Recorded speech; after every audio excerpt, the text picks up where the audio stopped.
Now, I'm getting a lot of emails from all over the world. Britain, and on and on and on. Far East, all over the world, actually. Countries all. How do I subscribe? Well, mostly you can't. Here's the deal. Look, Sirius is originally, when it was conceived, it was meant to be a U.S.-only deal, and then there was a Canadian company, I guess, that formed and carried it in Canada and so forth and so on. So even though the signal goes all over the place, well, it doesn't go to Europe and it doesn't go to Asia, so you really can't subscribe except for this little nugget of information. If you, and you can pass this on to your friends overseas, many of them will hear it because many are listening anyway. If you have a U.S. address, and I'm not saying to do this because probably it's not right, but if you have a U.S. address and you have a credit card in the U.S., well, then you can subscribe. I mean, probably shouldn't be saying that, but it's the truth. All you need is a U.S. address and a U.S. credit card, and they don't know where the heck you are, so go ahead. Anyway, Sirius is looking into overseas subscribing for these kinds of shows because there's really no reason you shouldn't be able to. Don't forget ghost stories. When you have them, if you have a really good one, briefly tell it, just encapsulate it, and then include your phone number. Send it to artbell@artbell.com. That's my email address, artbell@artbell.com. And maybe we'll call you during spooky matter. Fireballs. Sightings are becoming alarmingly common these days from the anomalous. This one gave a spectacular light show as it streaked over Indiana Saturday night. Even more alarming, the report of 2 dead after a house fire in Ohio, suspected to be the result of a meteorite. Like one of my biggest fears, that I'll look up, I won't see it streaking across anything. I'll see it as a dot growing larger and larger, coming right at me. What a way to go. Actually, not the worst way to go when you think about it. Deepest earthquake ever recorded. 8.3. I said deepest, not biggest. About 600 kilometers down. It's very mysterious how these earthquakes happen. This one in the Sea of Okhotsk in Russia. 610 kilometers down. 610 kilometers of overlying rock. Now, the scientists are puzzled. Why? Well, because down that far, there's supposed to be so much pressure that nothing could move around. And yet it is. Scientists are very confused. It was quite a moment, actually. Deep earthquakes occur in the transition zone between the upper mantle and lower mantle, from 400 to 700 kilometers below the surface. But it just shouldn't be happening. And so everybody's shaking their head about it, and I wonder if maybe we don't know as much about the inner earth as we did. You know, what's really down there anyway? Government's closed, but the markets are up. Now,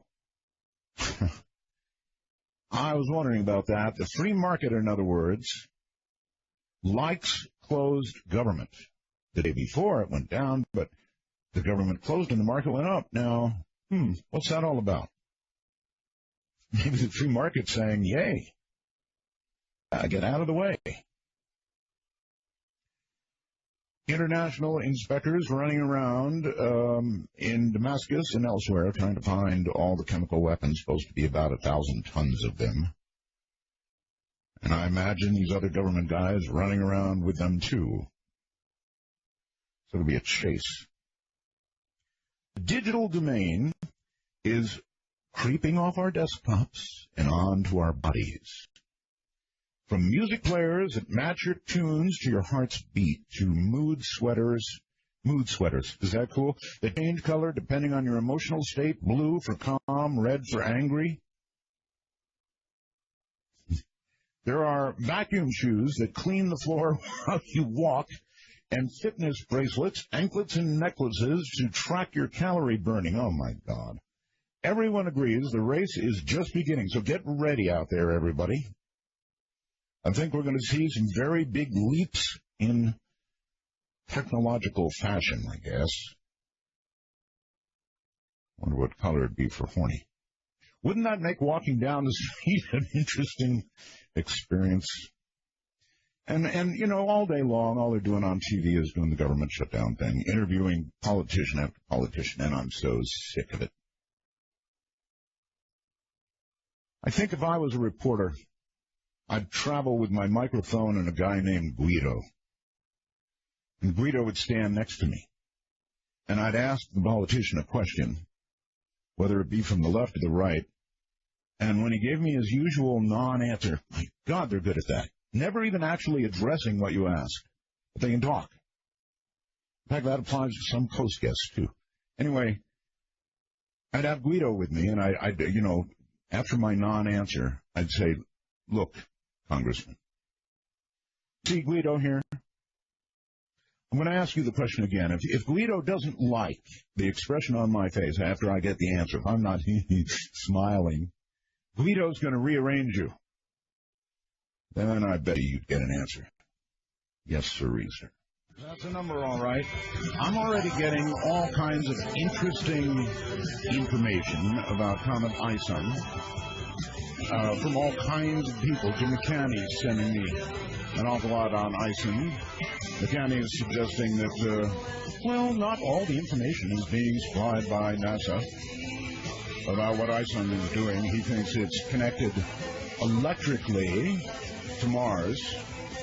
And, of course, Richard C. Hoagland, I'm sure, thinks it's connected to Mars hyperdimensionally or something. We're going to do the first hour tonight with Richard C. Hoagland, assuming that we've made the right connections. Now, we've got possibly a miscommunication in that area. Do we have Richard C. Hoagland on the line? He's calling in, I'm told, right now. Okay, so what is it that Jim McCanny thinks? He thinks that information about ISON and the electrical activity as it attaches itself in some way to Mars is being hidden from us. He might make an interesting guess. It developed a sunward spike, according to him. And I'm told that now we have Richard C. online. A little miscommunication there. Richard, hello. Good evening, Art. Good evening. You're going to tell us tonight about, well, a number of things, but ISON for sure, right? You bet. All right, let her rip, Richard. Well, we're not going to see ISON from Mars, maybe. The government shutdown has drastically affected the space agency. In fact, given that there are no appropriations for any of the government funding that is so-called discretionary. You know, the government is divided into kind of two parts, the mandatory and then the discretionary, and the discretionary is a really small part of the whole federal budget. But the discretionary funding includes NASA. NASA has between 18 and 19,000 employees.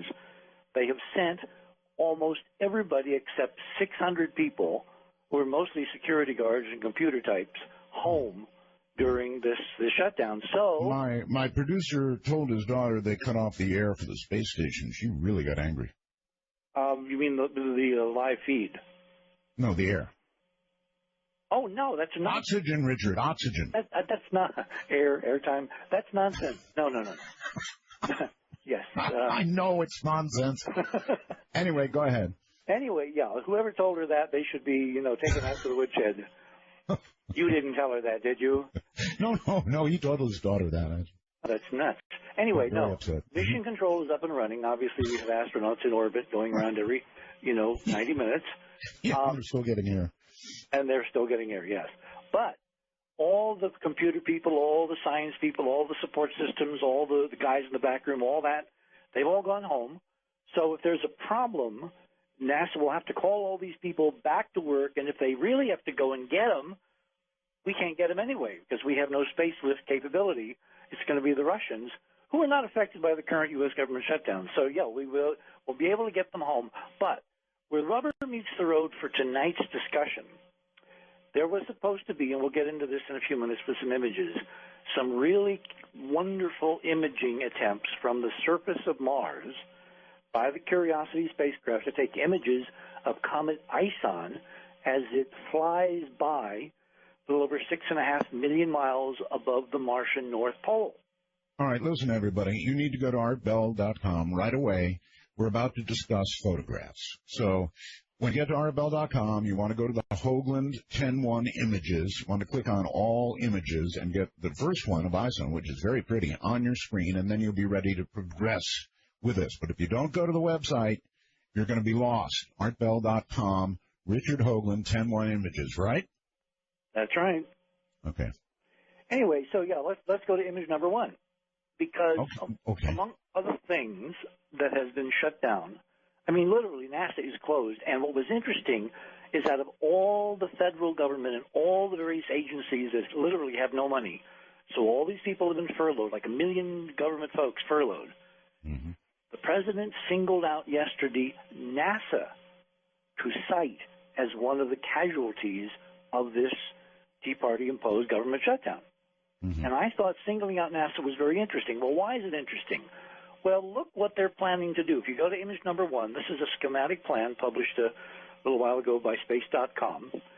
For the FYI 2014 budget, NASA is planning to begin to go out and find an asteroid in the right orbit, exactly the right orbit, nudge it into an orbit that will intersect the moon with a solar electric propulsion system. Get it in orbit around the moon. And put it in orbit around the moon, so we then can send up astronauts on the new Space Launch System and the Orion, crew module, sure, to sample it and begin to learn how to mine asteroids in Earth orbit. And, of course, that asteroid will be available to all the private ventures that are currently going on. The Google folks and Elon Musk and, Richard Branson and all those private guys that are really doing interesting things on the space frontier, because the big high-ticket item for making space pay, for actually bringing the riches of the solar system, as my old friend Kraft Erica used to say, the magnificent heritage down to Earth. What would it be? Well, you'll be able to mine asteroids for precious metals, for water in space. I mean, literally water in space for astronauts to drink and to split apart for oxygen and all that. Right. Equals fuel also. Yeah, I know water is very important. But in terms of actually mining from an asteroid, I'm kind of curious. Unless you've got a giant diamond, for example, mm-hmm. or something much more, I don't know, worthy than, what would it be? What would be worth mining it? Well, it all depends on where. Remember, every single pound to support the ISS space station is taken up from the Earth. The cost, which is why we're looking at Musk and Branson and others for private space activities, is in the order of $10,000 per pound. It's more expensive to ship a pound of water to the space station than it is to take diamonds. Water in so space, what would be on an asteroid that would be worth enough to be doing it? If it's the right asteroid, if it's a carbonaceous chondrite, water is about 20% by weight of a whole class of asteroids. And we don't know. I mean, they're going to do spectral surveys and try to pick the right one. The problem with this little plan is you got to get one that's around 500 tons. That's not a small boat. I thought there was water on the moon at the poles, right? Didn't they find water? But there's a big gravity field on the moon. The gravity field of the moon is 1/6 that of Earth. It costs money, a lot of money with rockets, that primitive, technology to lift a pound of water from the moon. So what you'd ideally like to have is water in a zero-grav environment in space to ship from point to point in space to build a space industrial infrastructure that basically is operating in a zero-G environment. And that's why this asteroid project is so critical to not just the future of NASA, but to the future of all of us. We need to become a space civilization at warp 9. We are running out of stuff on Earth. We're despoiling the planet. We're killing our future, and we're running out of resources. Well, there's infinite resources in space if we can find them and tap them and utilize them, and that's what this project is planning to do. But there was a 3-day conference in Houston that began Monday, was supposed to end tomorrow. It had to be canceled in mid-conference. Why? Because all the NASA people who have airplane tickets and using their NASA credit cards have to go home because they can't pay anybody anymore. The government has shut down NASA. Okay. So I get it. This is a You know, I really didn't think of water as a very valuable commodity, Oh my but God. you know, you're right. In space, of course, it would be priceless. See, everything that has value is all relative. You can't eat diamonds. You can't drink diamonds. No. Water, we are 90+% water. Water in space is more valuable than any desert on this planet, and asteroid mining will make it available. If you use solar energy to simply heat the asteroid up, extract the 20% water to pick the right one, you've got almost free water in a zero-grav environment to do amazing things, because it ultimately can even be used to make rocket fuel for clunky old rocket engines. You just rarely hear a girl say water is a girl's best friend. They will in orbit. Right. So, moving on. Yes. I thought we'd do a reprise. I want to see your unspoiled reaction to image number 2. Okay. Image number 2. Let me get closer.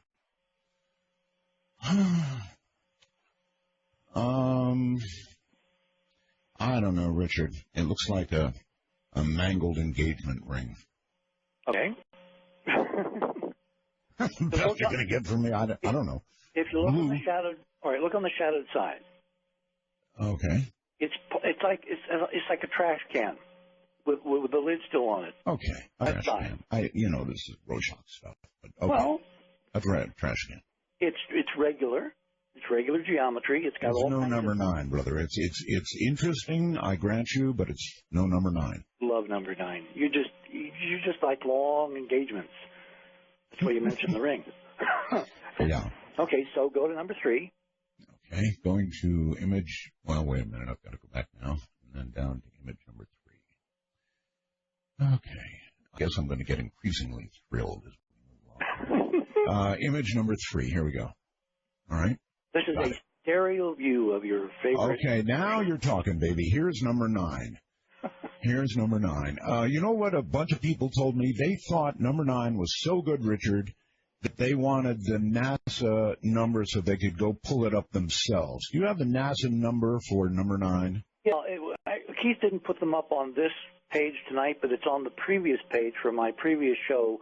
We have 3 images of number 9. 2 taken within minutes of each other, and then the one that I've got listed tonight taken 13 days before they moved the rover a little closer, so we got a stereo view. I will have Keith, tonight put up the images or the image links on this page so they click right on the image link underneath.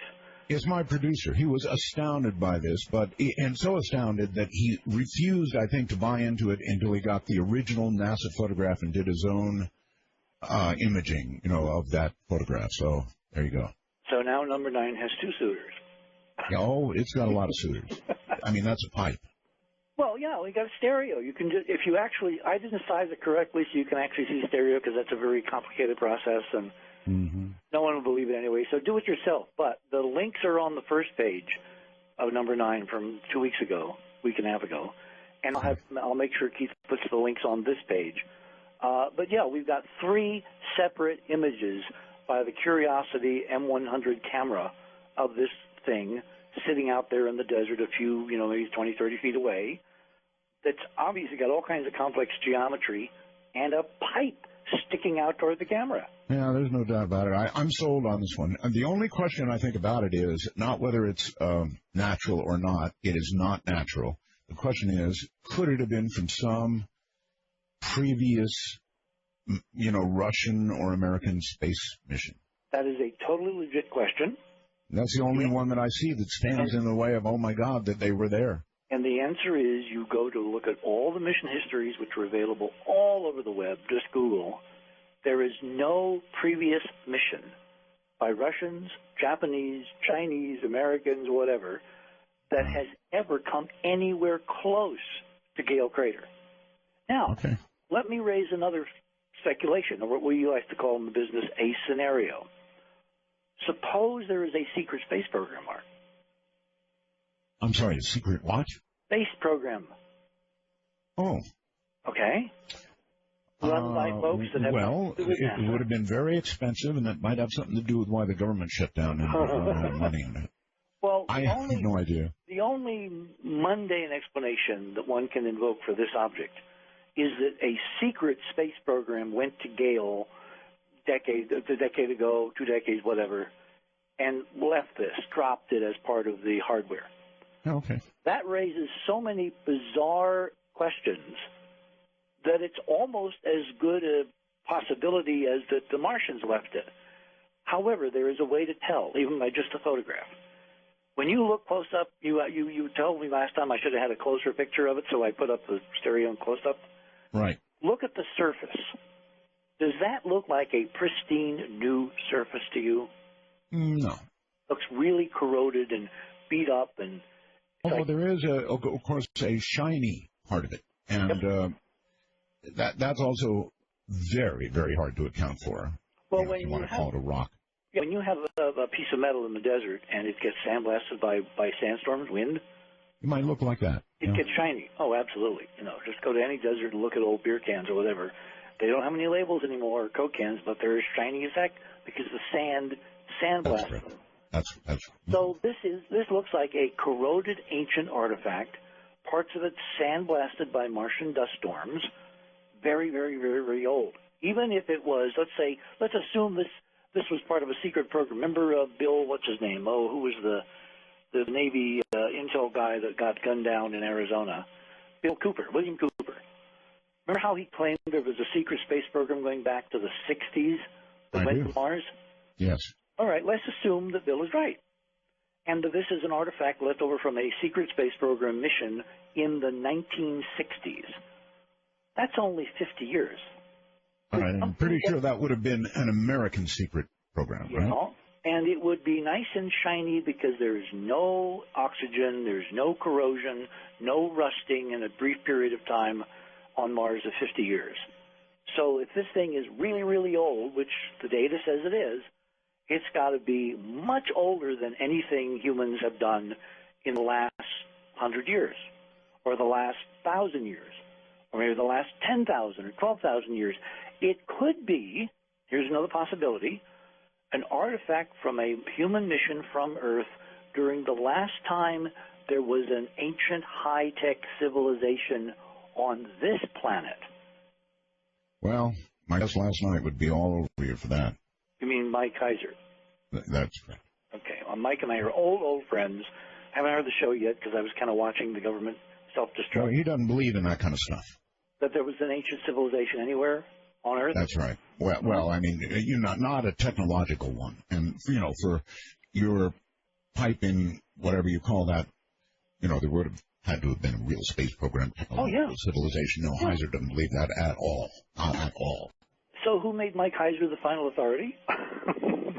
Well, nobody. You have to drive it with data. Look at what Graham has got. Look at what Brian Forster has got. Look at what all these independent rogue archaeologists, my old friend John West. Everyone who's looked at this seriously, looked at the ancient structures, the sacred sites, the evidence, the texts and all that, they say we are not the first. And I've got measurements of ancient temples with this physics that when we get to do that show someday are going to knock your socks off because they're doing things that nobody should have known how to do hundreds, if not thousands of years ago. So all I'm saying is at the moment, since we don't have ground truth, we can't, what's really weird, Art, is that they saw this stuff in the distance from the Curiosity imagery, and for a mission named Curiosity, they drove right by. They never really even, they could have gone over and, they can microscopic imager, they could have done the laser ping. How do I, of course, they're not working right now, but how do I get somebody from NASA on here, Richard, and say, okay, we're all looking at number 9 here, looking at the pipe sticking out of it. Please tell me what I'm looking at. Let me think of the right person. What you want is an honest skeptic, which is rarer these days than a Tea Party member who likes Obamacare. But let's find an honest skeptic, a scientist, who is willing to look at data. Like you tried to get Seth Shostak the other night to go and look at number 9. Well, I wonder if he even did after the show. I kind of doubted it. He wouldn't want to seize anything that would ruin his personal paradigm. Why?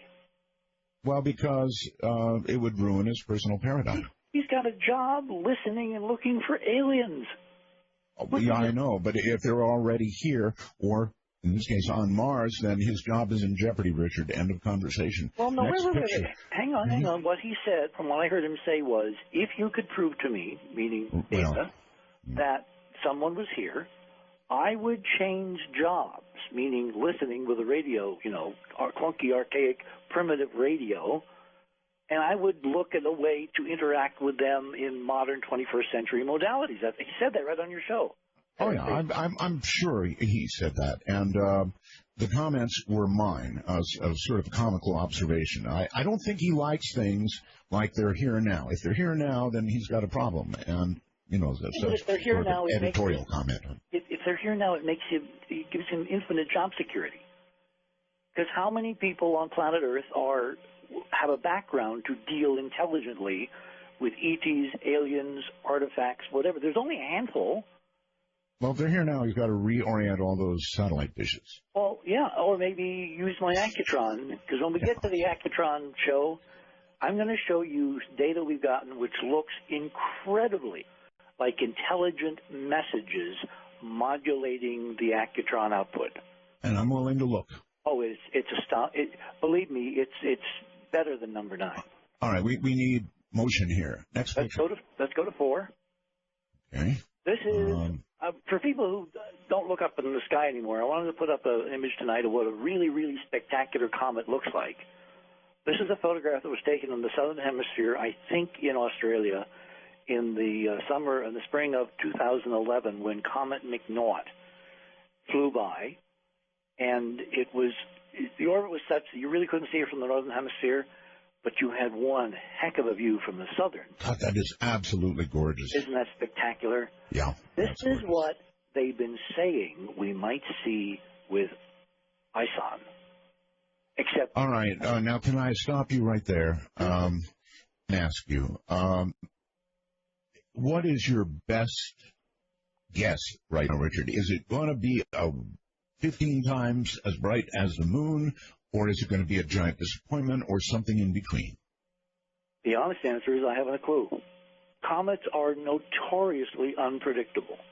Like I remember back in the prehistory, your prehistory, because you and I hadn't met for decades yet, 1974, when I was at the Hayden Planetarium in New York, I borrowed the Queen Elizabeth II and took a whole bunch of people and my director to South America and back for 2 weeks, tracing Comet Kohoutek.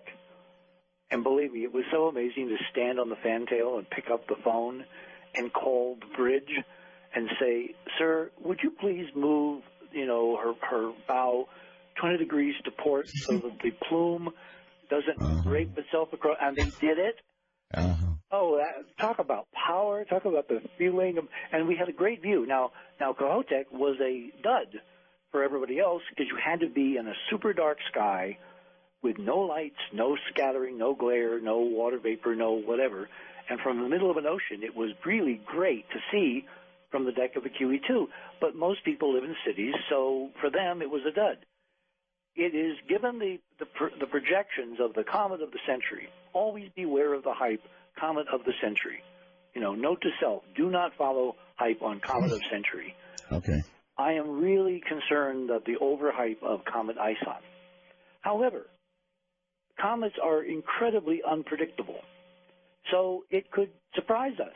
It's going to come within 700,000 plus or minus a few miles of the surface of our seething 10,000 degree Fahrenheit sun. It's going to get so close it will boil furiously. As it gets close inside the orbit of Venus in the next few weeks and reaches naked eye visibility sometime toward the end of October, beginning of November, it could surprise everybody and have a sudden spurt. Comet Ikea Secchi in 1965 did that, where I was out chasing it with a light aircraft. Attention, if that happens, we will be your Sirius XM channel for Comet ISON. Now, you know what other famous broadcasters said that a few weeks ago, right? Yeah, I do. Which was? It was on NBC. Yeah, Brian Williams. Yeah, Brian. Which tells me, and remember, I have a conspiracy side to this investigation. So I'm looking for the subtle political backstory to when things are so hyped and you wonder, why are they hyping just another little Bergie bit sailing through the inner solar system? When Brian Williams on NBC a few nights ago said, we're going to be your NBC Comet ISON network. Right. They have never done that. I've worked for a couple of three networks actually, NBC, CBS, and CNN. I have never lived at a time when a network, television network, advertised it was going to be the place to come for news and views of a celestial event. Yeah, well, if it poops out, he's going to feel strange, isn't he? Unless they're running on inside info, which raises all kinds of questions we'll get to in a couple of minutes. Let's go to number 5. I'm there. Okay. This is an exquisite ISON simulation. Company name is right on the page. And then you click on the link below the image, below the thumbnail, and that will take you to this really cool 3-dimensional simulation where you can run the solar system forward and back. You can look at this thing from any angle. You can zoom in. You can rotate around. The comet, of course, is totally fake. It's a big, huge, spectacular comet, but that's on the schematics so people can see what the comet is supposed to be looking like at that moment. Right. This is the single shot, the photo I grabbed for tonight. Tonight, ISON moves around 6.5 million miles above the northern hemisphere of Mars. We have assets at Mars. We have the Curiosity rover and the Opportunity rover on the surface. When I say we, I mean the United States. Can I ask you fast questions? Sure. Why is it turning green? That's the image we get to in a couple of minutes. Oh, it figures. Yeah. All right. Let me save that until we get, because it's 2 images down, okay? So if you like the still, click on the link, everybody. Have fun moving around looking at this geometry of ISON over the next several months. Let's go to number 6. Okay. Takes me a second. Numbers is all on artbell.com. If you're just joining the show, go to artbell.com. Richard C. Hoagland images. He's got a bunch of them. Number 6 look like. This is the view, simulated view, of what ISON should look like if Curiosity was able to send us images.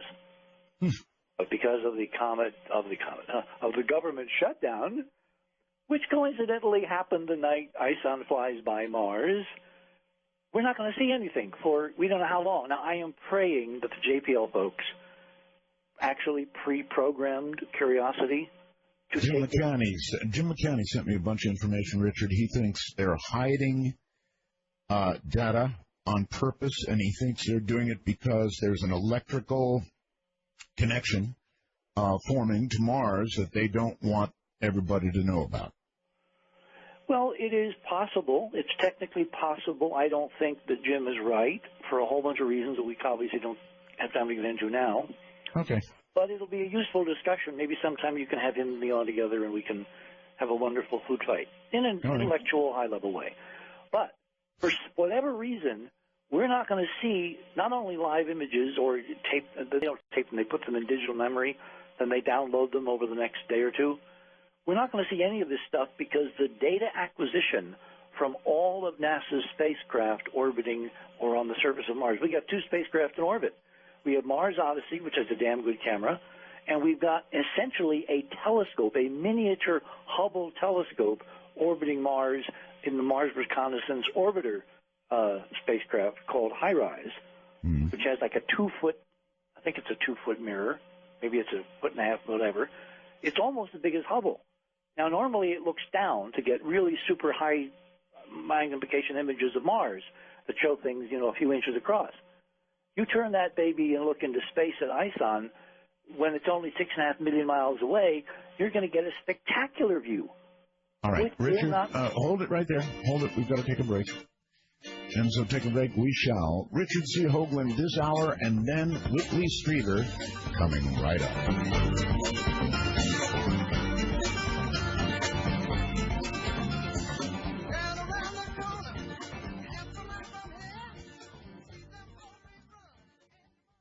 All right, Richard C. Hoagland is here. Coming up top of the hour is Whitley Strieber. So let's get directly back to Richard and say, Richard, I'm already on the next photograph. These series of photographs on artbell.com. It's the green. It's the green. And so tell me why this comet is turning green. Okay, magic number 7, image number 7. Right. This is a Earth photograph taken by an exquisite amateur British astronomer named Damien Peach, who has one heck of a website. Go Google him and go look at those stunning images. He's doing professional Hubble-level stuff with an amateur's telescope from Earth. This was a photograph he took a few days ago, and the comet is wonderfully emerald green. Why? It has to do with chemistry. Whatever comets are made of, when they get close to the sun, the solar ultraviolet light, both wavelength and the intensity, the brightness increases. The brightness increases as it gets closer and closer.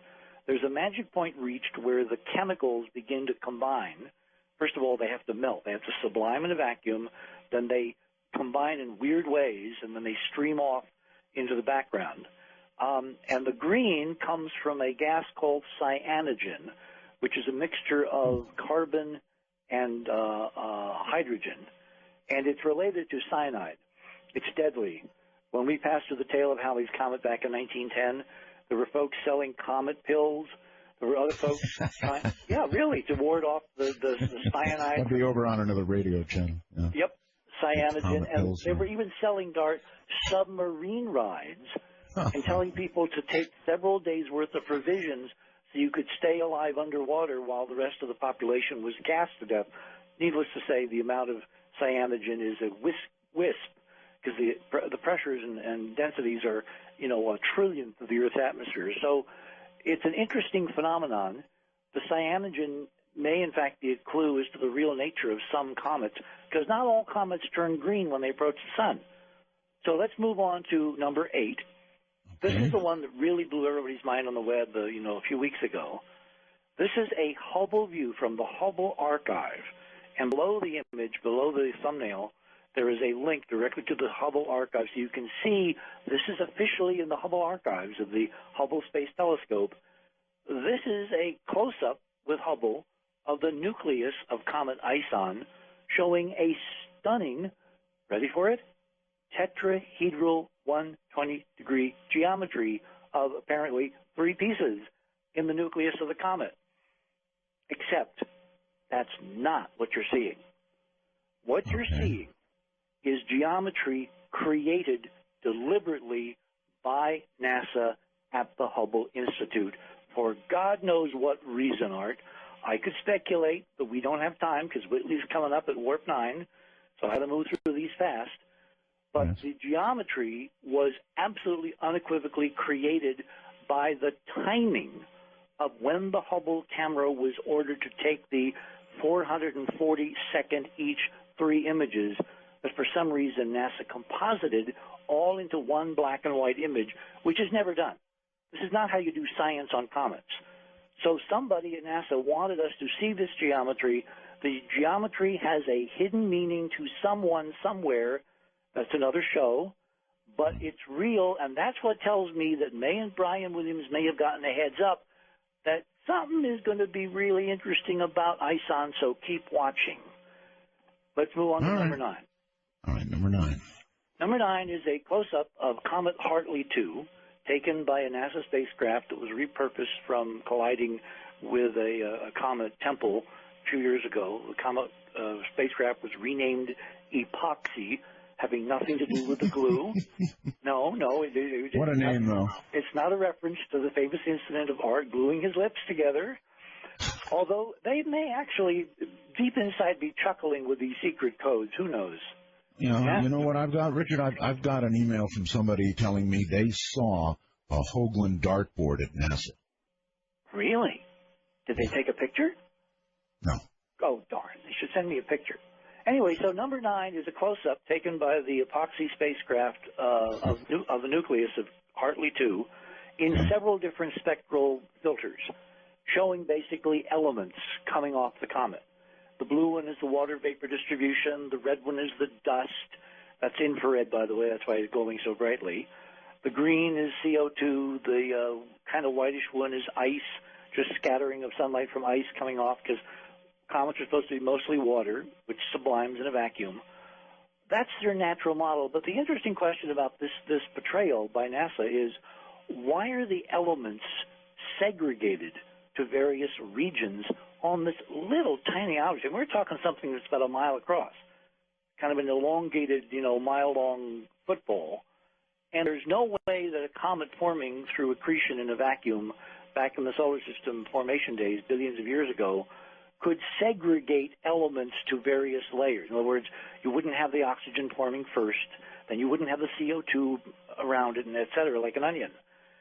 So all right, I have a quick question, Richard, and this is important, I think. I've seen a picture of ISON taken recently that shows something out in front of it, just barely in front of it. What is that?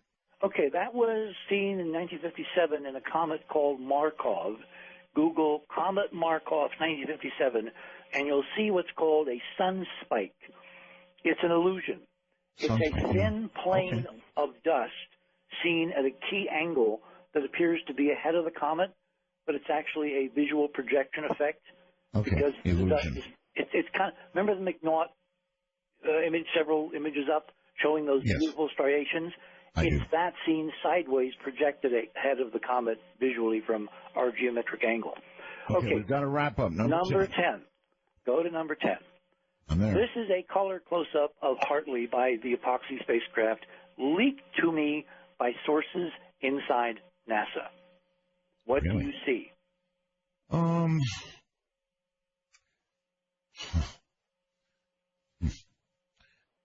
I don't know, Richard. It looks honeycombed to me. Is the word I would use. That's a perfect term.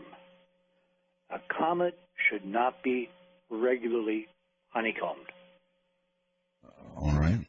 My model is some comets, not all of them, maybe not even the majority, but some of them could be ancient, derelict spacecraft from the ancient epoch of the solar system, when my Type 2 civilization lived and enjoyed occupation of the planets, the places between the planets, built artificial worlds. Remember, this thing is about a mile long.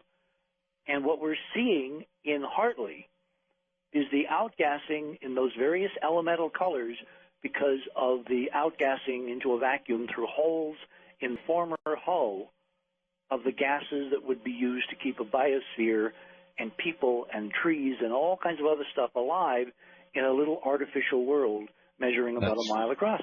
That's a giant leap, Richard. That's why we need 3 more hours. Well, we don't have them. But remember, thank you for what you gave us. If you got one artificial ancient object on Mars, everything you assume about the history of the solar system is wrong. Everything. And must be questioned. And so this proposition has to be in the mix along with all the other implications of an ancient artifact on a place where NASA says nothing like that possibly can exist. All right. Well, you've done it, my friend. Thank you very much. I appreciate the hour. It was a packed hour, but it was a good hour. Thank you, Richard. Thank you. Say hi to Whitley. I will indeed. All right. Now, watch this transition. Whitley Strieber is the author of Communion. It's all about communion. I'm sure you've read it. So many of you had to have read it. It's about his close encounter of the third kind. And among the best-selling books in history. He's co-author with me of Superstorm, that then became the movie The Day After Tomorrow. He is the author of more than 20 other books, including the spiritual classic, The Key, and the largest-selling book on the Roswell incident, Majestic. Most recently, he has published Alien Hunter in the first of a series of novels about alien and human police working together to catch alien criminals on Earth. His current nonfiction is Solving the Communion Enigma, which describes new breakthroughs that could solve the close encounter mystery once and for all. His website is unknowncountry.com. Providing daily news of the Edge. It is also the home of the radio program called Dreamland, founded by Art and Ramona Bell, and continued by Whitley to this very day. So here, ladies and gentlemen, is Whitley Strieber. Hey, buddy. Here, Art. Welcome to Satellite Radio. Yes, sir. It's such an extraordinary pleasure to be talking to you again. I think I was among your first guests, and here I am again among your first guests in the new program, and I wish you all the best with it for sure. Thank you. It's really cool. We have so much freedom, so much time. When you actually count up the radio show time versus everything else, we were way ahead here. Anyway, it's good to have you, and it's hard always to know where to start. But well, there's a lot of places to start, and maybe the thing to do is to start with a quick retelling. I think we need to, and the reason is Sirius XM has about 27 million subscribers. And a lot of them are new here, never heard you before, Whitley. So there you go. Let's retell it. Okay, well, what they're going to hear now is something that's very different from what they have been led to believe is true. But we have been the victims of skillful social engineering, and the automatic knee-jerk reaction to reject what I'm about to tell you about is wrong. It is a mistake. I am telling the truth. And all through the show, all night, you will hear somebody telling the truth. No matter how strange it seems, just remember, you've been tricked. This is the truth. What you believed before you heard this, if you did not know that this was really happening, was a skillfully designed lie created to mislead you. Now, here's what happened to me. And when it happened, I was just exactly where most people are to this day. I would have scoffed at anybody who talked about close encounters of the third kind as anything except fiction. Actually, Whitley, you know what? I don't know what you were doing back then. When all this began to happen to you, what was your what were you doing? What work? I had just finished publishing a book called War Day with my buddy Jim Konetka. We'd written it together. I loved War Day. Oh, thank you. And it was the big bestseller. It was a very politically intense book during the height of the Cold War, essentially warning about the danger of limited nuclear war at a time when elements of the U.S. government were actually beating the drum for a limited nuclear war because they thought that we would survive and the Russians would be destroyed. And the point of the book was to remind people that limited nuclear war or any kind of nuclear war is a really serious business. Well, it sure did that. It did that, and it made a lot of people extremely angry. I received Ted Kennedy had backed the book on the floor of the Senate and read parts of it and had been a real partisan of the book. About 6 months before the communion experience, I received a telephone call from one of his aides warning me that someone in the government, I think he said it was Brent Scowcroft, I don't remember, it could have been any number of people, was gunning for me, meaning I thought one of those political tax audits, which I would receive shortly thereafter, but in any case, where basically the IRS is told by the politicians, screw around with this individual for a while. And, that's all the presidents say, oh, we would never do that. They all do it. I'm not a political partisan here at all. I'm not saying the Democrats don't do it. They do it. I'm not saying the Republicans don't do it. They do it. And in any case, so that's what I was doing. I was heavily involved in that kind of thing. I hadn't thought about UFOs since I was a kid. Where I had eaten and lived and breathed that stuff for a while during the mid-'50s. One of the boys up the street's father was involved in what was then a famous UFO incident in Texas. He saw a UFO in a field. His car stopped, and the whole 9 yards happened to him. And we were just terribly excited about all this, of course. And this UFO was seen all over South Texas on that night, and it was a famous case. And so I had known about it. But by the time I was in high school, girls and school and getting a car and getting work and learning to drive and all of that stuff had completely replaced the fantasies of boyhood. Let me put it that way. And by the time I was in early middle-aged, raising my own child, working as a writer, very involved in politics and writing and all kinds of stuff at the time, this was not in my universe at all whatsoever. Okay. All right. Okay.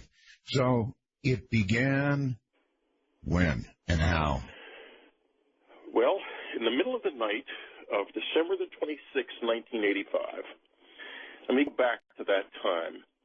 It was a lovely night in upstate New York, about 90 miles north of New York City, not too far from Woodstock. Beautiful, wooded, hilly area. Beautiful evening. The sun set early, of course, dead of winter. The snow was falling softly. It was just, we took a little walk out on the road. The breeze was, cold winter breeze was whistling in the pines. It was just gorgeous. Mm-hmm. Then we went to bed. At some point during the night, I became aware of noises. It was, in fact, quite noisy.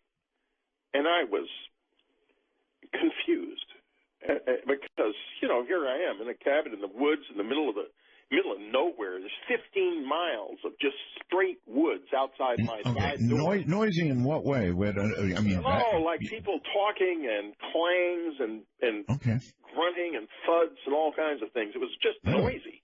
Okay. And so I opened my eyes, and I did not know where I was. I did not understand this. I saw what I first thought was some kind of a tent. Then a moment later, I had a memory of sitting in the woods in the snow with these strange people and going up in an elevator where there was no elevator, something I remembered in a little bit more context when I was later hypnotized by a psychiatrist about this, which I'll get to in a little while.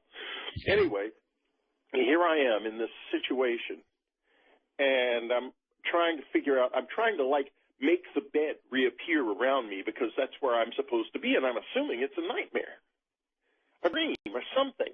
It's not real. It can't be. Then I see this thing. It shoots past toward my feet, a dark blue thing. A few moments later, I see what looks like a gigantic insect darting its face at me. And did I get scared? Well, no, I was completely calm. I was no problem whatsoever. I'm lying. I got terrified. Yeah, I would be too. Unbelievable. The terror was, the book Communion, my wife Ann and I, we thought we would call it body terror first because it was about a kind of fear that I had never known was possible before. It was unbelievably intense.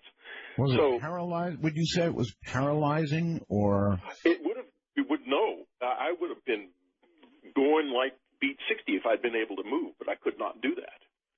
Well, that sounds paralyzing. I absolutely could not do that. And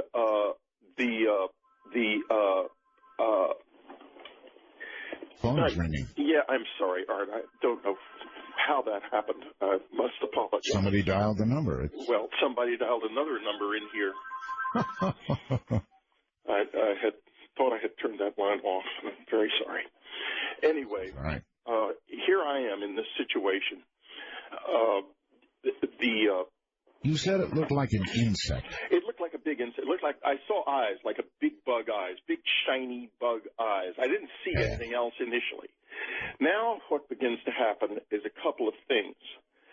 First, I begin to hear this voice saying, "What can we do to help you stop screaming?" This voice is mechanical and very gentle, female sounding, but it's obviously a machine, some kind of a recording that somebody's made. And it's not reassuring because it doesn't sound human. It doesn't quite sound like a machine either. It's just damned weird. Damned weird. And I was so confused and frightened by it, and I could not move. Next thing I see did this thing appear and disappear, Whitley, or was did you have eyes on it the whole time, or what? No, I darted around. They all were moving so fast I couldn't see them. I mean, I could see them, but only for seconds. And I didn't have much of a field of vision. I couldn't move my head. I couldn't move anything. And I heard this voice off to the side saying this. Then this blue creature that looked like a gigantic, it was almost frog-like. It was strange, with a blue uniform, a lot of flaps on it, like a jumpsuit of some kind, or kind of like a working suit, comes up and starts to open a box that has a needle in it. And by this time, I'm starting to shriek, and I yell out something along the lines of, "You're going to ruin a beautiful mind. You're going to ruin my mind," because it's getting ready to stick this thing in the side of my head, which it does do. Ruin your night. It's going to ruin your life. Mind. I said mind. Oh, mind. Okay. Mind. Oh, no. My night is done. It was ruined already. That night was ruined. I was going to say, hold on, Whitley. We do have a break here. We've got lots of time on satellite radio, but occasional breaks. Whew. Insect eyes. I don't like the sound of that. Big insect eyes. And blue?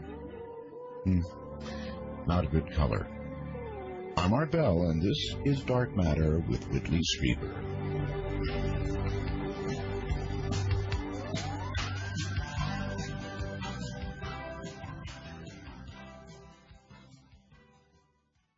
You know, the music kind of sets it for me. I don't know about you, but it sure does me. It sets the mood. And I'm in the mood, all right. So we've got this insect-like creature, bluish, above Whitley, who's in bed, terrified, with a needle headed toward his head, I guess, and that's kind of where we left it. Whitley, I don't know how you tell this story without breaking down. Honestly, I don't. But well, I've told the story a lot of times, Art. Yep. I mean, quite a lot of times. I've gone far beyond this story. I mean, there's much, much more. This is just the core story that we're retelling here for the listeners who have never heard it before, which you apparently have some of. So sure. Let us continue. Here we are. Here I am. I am in this, what I thought at this point was a tent, and because it had sort of gray walls, it was kind of circular and quite small. How did you get there? I mean, suddenly I have no idea. I had a vague memory the next morning of being carried by somebody, by people. It had not yet occurred to me that anything, I mean, the next morning, but let me go, before we go into that, let me go back to where we were, because the next thing that happened was extraordinary and terrible. I have subsequently learned a lot about what it was that happened, but what I initially felt was that something was pushed into me anally, which has become a famous joke. The joke about the rectal probe that the South Park, I believe, not either South. One of those, so that's where it came from. That's where it came from. Yeah, exactly. However, I would like to mention to the listeners, just in passing, those who are snickering happily at this story, that it took me more than 20 years to even tell my wife what the doctor had told me about 5 or 6 days afterwards when I had gone to him. He told me, Whitley, he said, you have been raped. Those were his words. And I was not able to say that as a result of which I became a national laughingstock for having I been raped. completely understand, Whitley. I completely understand. Really, I do. And I've seen all the jokes about it. I've seen what Cartman said, all the rest of it. But you know what? That's what it is rape. And there's nothing funny about that. You didn't react to it as something funny when we first talked about this on the radio, which was very refreshing, because I had gone on television show and radio program again and again and again for 2 or 3 years, and every time I went on, I was laughed at for being raped. Yeah. And I was not in a good state psychologically by that time. I wanted to do the same to some of the morons who had done this to me, who had been laughing at me. And as I recall, the gentleman who raped South Park actually did an interview in which they bragged about having used me as a role model, but not in such a way that I could sue them. They had been given legal advice. Sure. And I thought that was just extraordinarily cruel. Well, plus you're a public person. Yeah, well, exactly. You once you're a public person in the U.S., forget it as far as that kind of thing is concerned. You're gonna get the sky's the limit, and anything goes. So, well, actually, not quite everything, as I was able to prove, but that's right. Pretty much anything goes. You're an exception, and then but not exactly, because you see, in your case, it's a different story. I mean, there are some people involved in it who weren't public people, and so on and so forth. But anyway, here's the next thing I remembered clearly was the next morning. And there's a lot more to this. The next morning, I wake up, and I thought there was something had gone on, and I said to my wife, "Did you notice anything unusual during the night?" She said, "No, it was quiet." And so I figured, maybe it was a nightmare, but I had a feeling or sort of sense of there having been some kind of ruckus. And I was very uneasy during the day. I was not in pain yet. That would happen. I was working on something, a story or something, and that would later become important. But in any case. So the next day, your memories were foggy of what happened. They were foggy. I mean, something had gone wrong. I was very clear on that. But I couldn't figure out what it could have been because, Ann had been sleeping right beside me, and there was absolutely nothing wrong. And there was nothing wrong in the house. My child was fine. No one had broken in. And toward the evening, I became frightened. I became terribly frightened. And I'd been basically frightened all fall. In October, I had bought an alarm system from Radio Shack and installed it.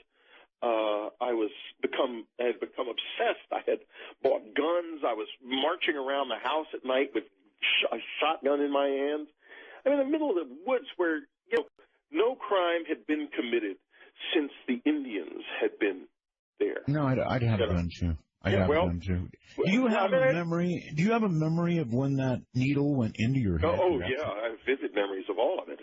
But the first thing that happened was not that day, but the day after. First that night, as the night fell, I got very frightened. And I decided that an owl had come into the house. And Ann's sitting right beside me right now. She probably remembers this very well.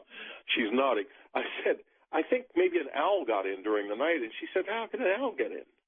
And I realized that was true. I mean, we didn't even have a chimney. We had a wood stove. But, an owl's not going to come down the chimney of a wood stove that's lit.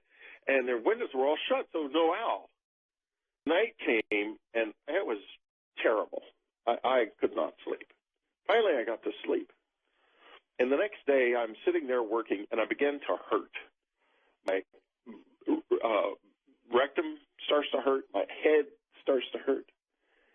And they're hurting a lot, and I'm aware of the fact at this point I have been in some way assaulted. I just can't remember it clearly.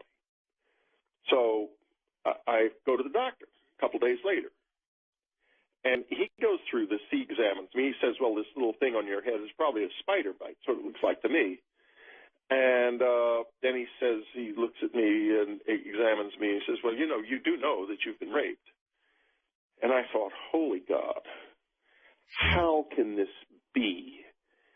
And then I immediately, that evening, driving back up to the country house from the doctor's office in New York, I began to remember that I had been in the woods with a group of people.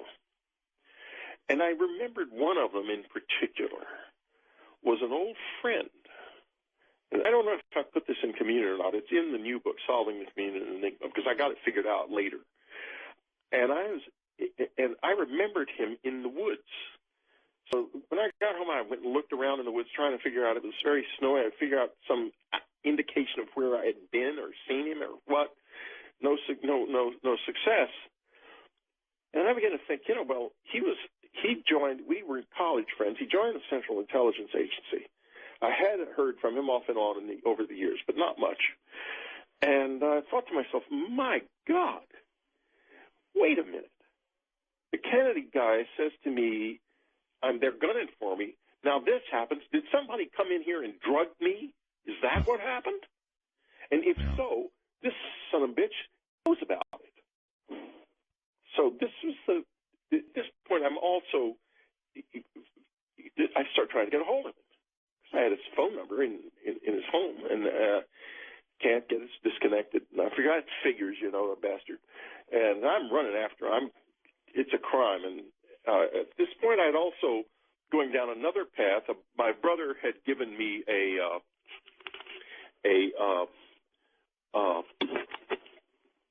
book about UFOs for Christmas, and I was reading this book, and that got me to talking to Bud Hopkins, who was a huge UFO investigator at the time, and he introduced me.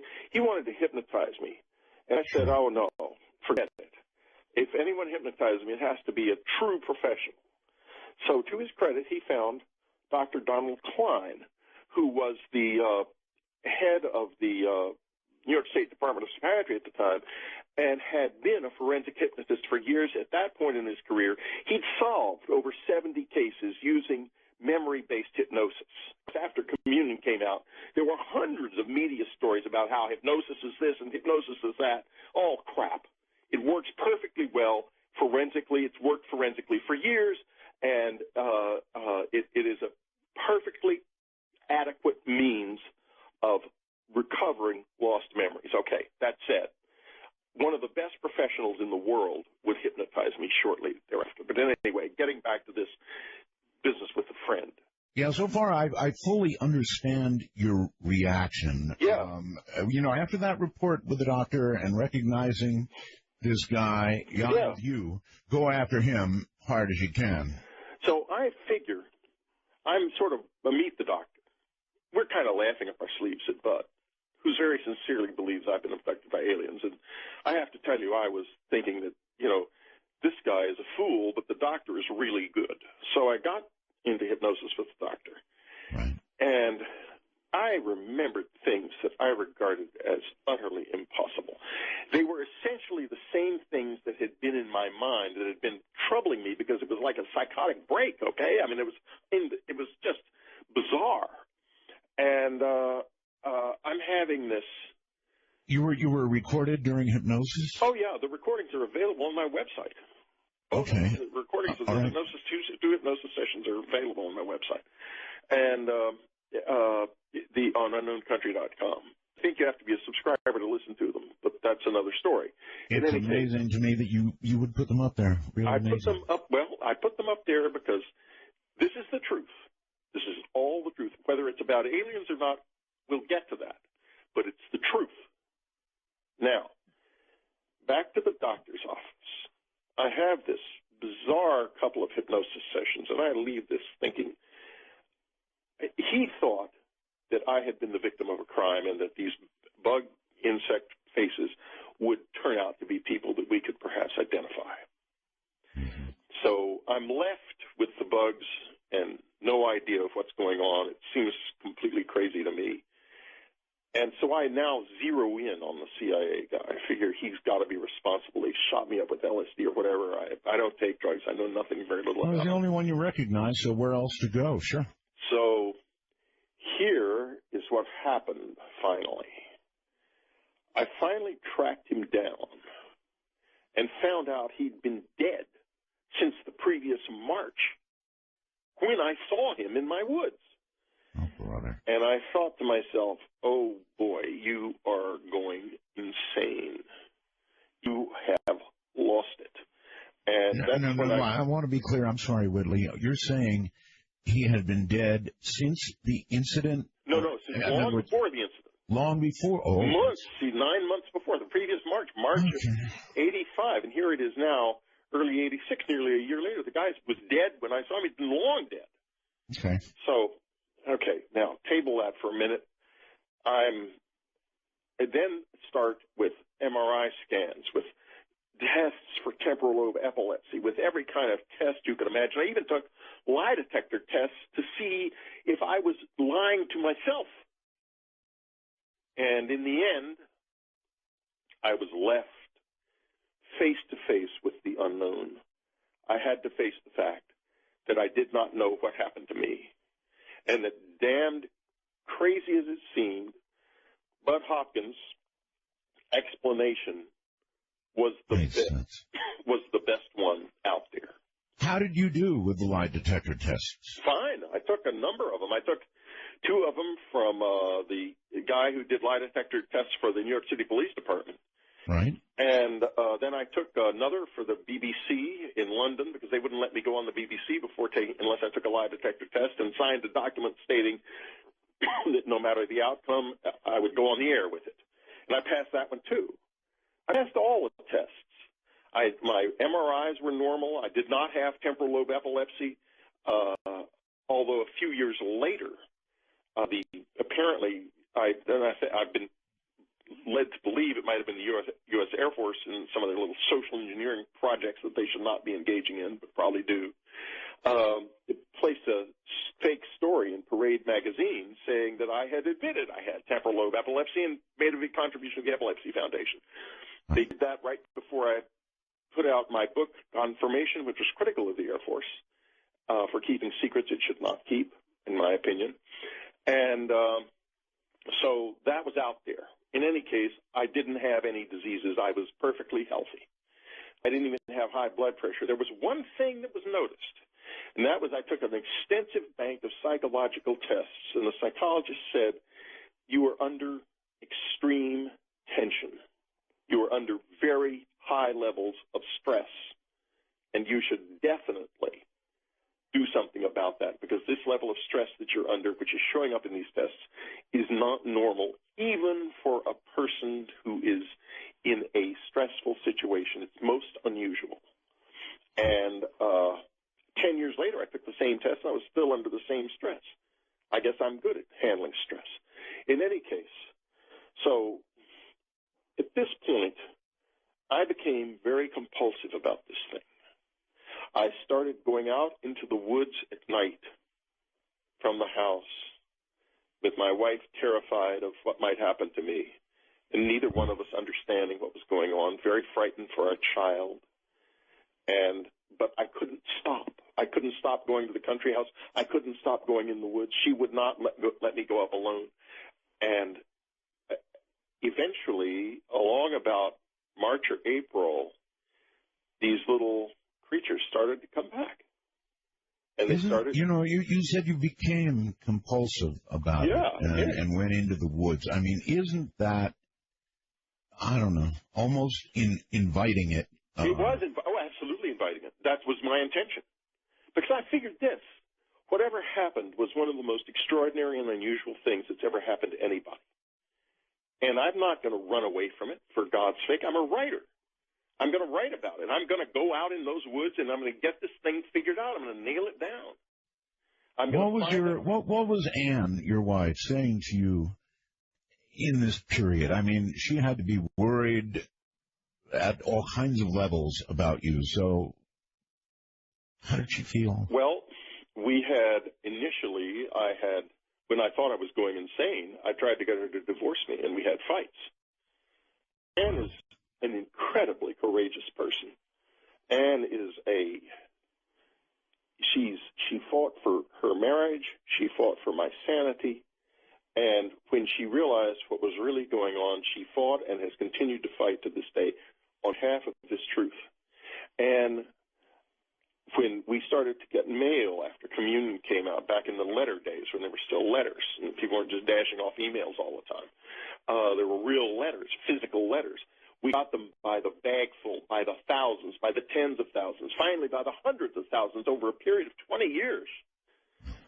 Again and again and again, people telling their stories from all over the world.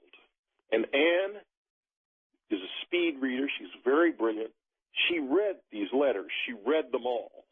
She created a chart, which she kept on the wall in her office. And that on that chart, eventually there appeared the phrase, which has gotten me in a lot of trouble with the UFO community. They want this to be aliens and silvered flying saucers from another planet who are coming and sampling our DNA and whatever else they're doing. She said, and I'm quoting her, this has something to do with what we call death. And here's why she said that. I am not the only person to see a dead friend in connection with this experience. That's commonplace. You'll never hear that from the UFO investigators, but it's commonplace. It's ordinary. It is in letter after letter after letter. And when we began to have groups of people up at our cabin and had group experiences, very complex experiences with these visitors, they showed up. They bought into this, effort I was making. They came. They were there off and on for 11 years, Art. 11 years. Okay, it has something to do with death, Whitley. That's really interesting. And okay, have you come to understand what it has to do with death? Well, let me tell you a story, because that's how I live and how I communicate in stories, as you know. Sure. Okay. I am sitting in my office one day. Phone rings. It's my agents, William Morris Agency in New York. They say there is a man desperately trying to get a hold of you, Mr. Strieber. And I thought to myself, he said he's a member of the public, and I thought, I'm pretty well hidden. If this guy has found my literary agency, he's trying real hard, and he says it's terribly important and he's desperate. Right. So I call him. He tells me this story. He and his wife are in their in their living room. Their old dog is asleep on the hearth. It's night, 10 o'clock or so at night. Suddenly the dog becomes very agitated. And the dog needs to go out again the second time. Very unusual for this dog. The wife takes the dog out. As she's opening the front door, she sees a fireball race off across the sky and disappear beyond the pine trees around their house. She turns back to her husband and says, I just saw a plane going down in flames. You're going to get a call, because he's with the FAA. Right. At that moment, their little 7-year-old boy comes running downstairs saying, Mommy, Daddy, little blue men. Note this, little blue men. Familiar? I've seen them. Oh, yes. Little blue men, same guys, came into my room, and they had Bobby, his older brother, with them. And he said to tell you he's all right. This is why this desperate father had made this call. The boy, the older boy, the teenager, had died in an auto accident the week before. He wanted to know, and he asked me, can you tell me if anyone else has ever had an experience remotely like this? Do I have any reason to believe this? And I said to him, I have. And many others have. It's ordinary. And this is going to be disturbing to so many people on so many levels. Because on so many levels. Yeah. It means this. The soul is real. There is an afterlife. And not only that, we aren't alone in it. That all of these cherished beliefs we have about heavens and hells, or the Bill Maher conceit that this is it, and we don't have to worry about it anymore. When we die, we're dead. We're just pieces of meat. All of that, all of it, both the believers and the non-believers, it's all out the window. Because the truth is, we do have an afterlife, but we don't know a thing about it. We don't have the straight story in any way, in my opinion, judging from what I have seen and heard myself and seen and heard from thousands of other witnesses. Wow. That's the truth of it. That's all right, the truth of it. that's a big wow. Hold it right there. I'll do the break, and we'll come back. That's a good place to break, or a bad place, depending on how you look at it. Wow. There is an afterlife, but not the one we've been taught about. All right, with us tonight is Whitley Strieber, and his story is, on the one hand, I want to say like no other, and really it is like no other, except Whitley's telling you, and I'm telling you, that many others have experienced some portion of or what he did. So it's not as uncommon as you think. But it is scary. This is Dark Matter. No, don't call yet. Just make note of the number, and I'll let you know when we're going to go to the lines. My guest is Whitley Strieber, and I've got to tell you, I've sat and I've thought about this in the last few moments, and if what had happened to Whitley happened to me, I'm not at all sure that I would have come forward. I guess I would have gone to the doctor. I would have chased that guy who we now learned had actually died earlier. But maybe that's where I would have stopped. I don't know that I would have been going into the woods nightly.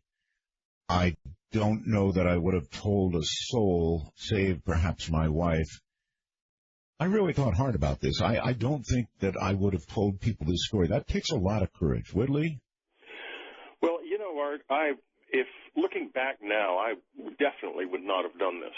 If I had known what it would be like, what my life would be like having done it, and what my family would have gone through, never. But at the time, it didn't seem like it's that. It seemed like a rather unusual and fascinating story. My publisher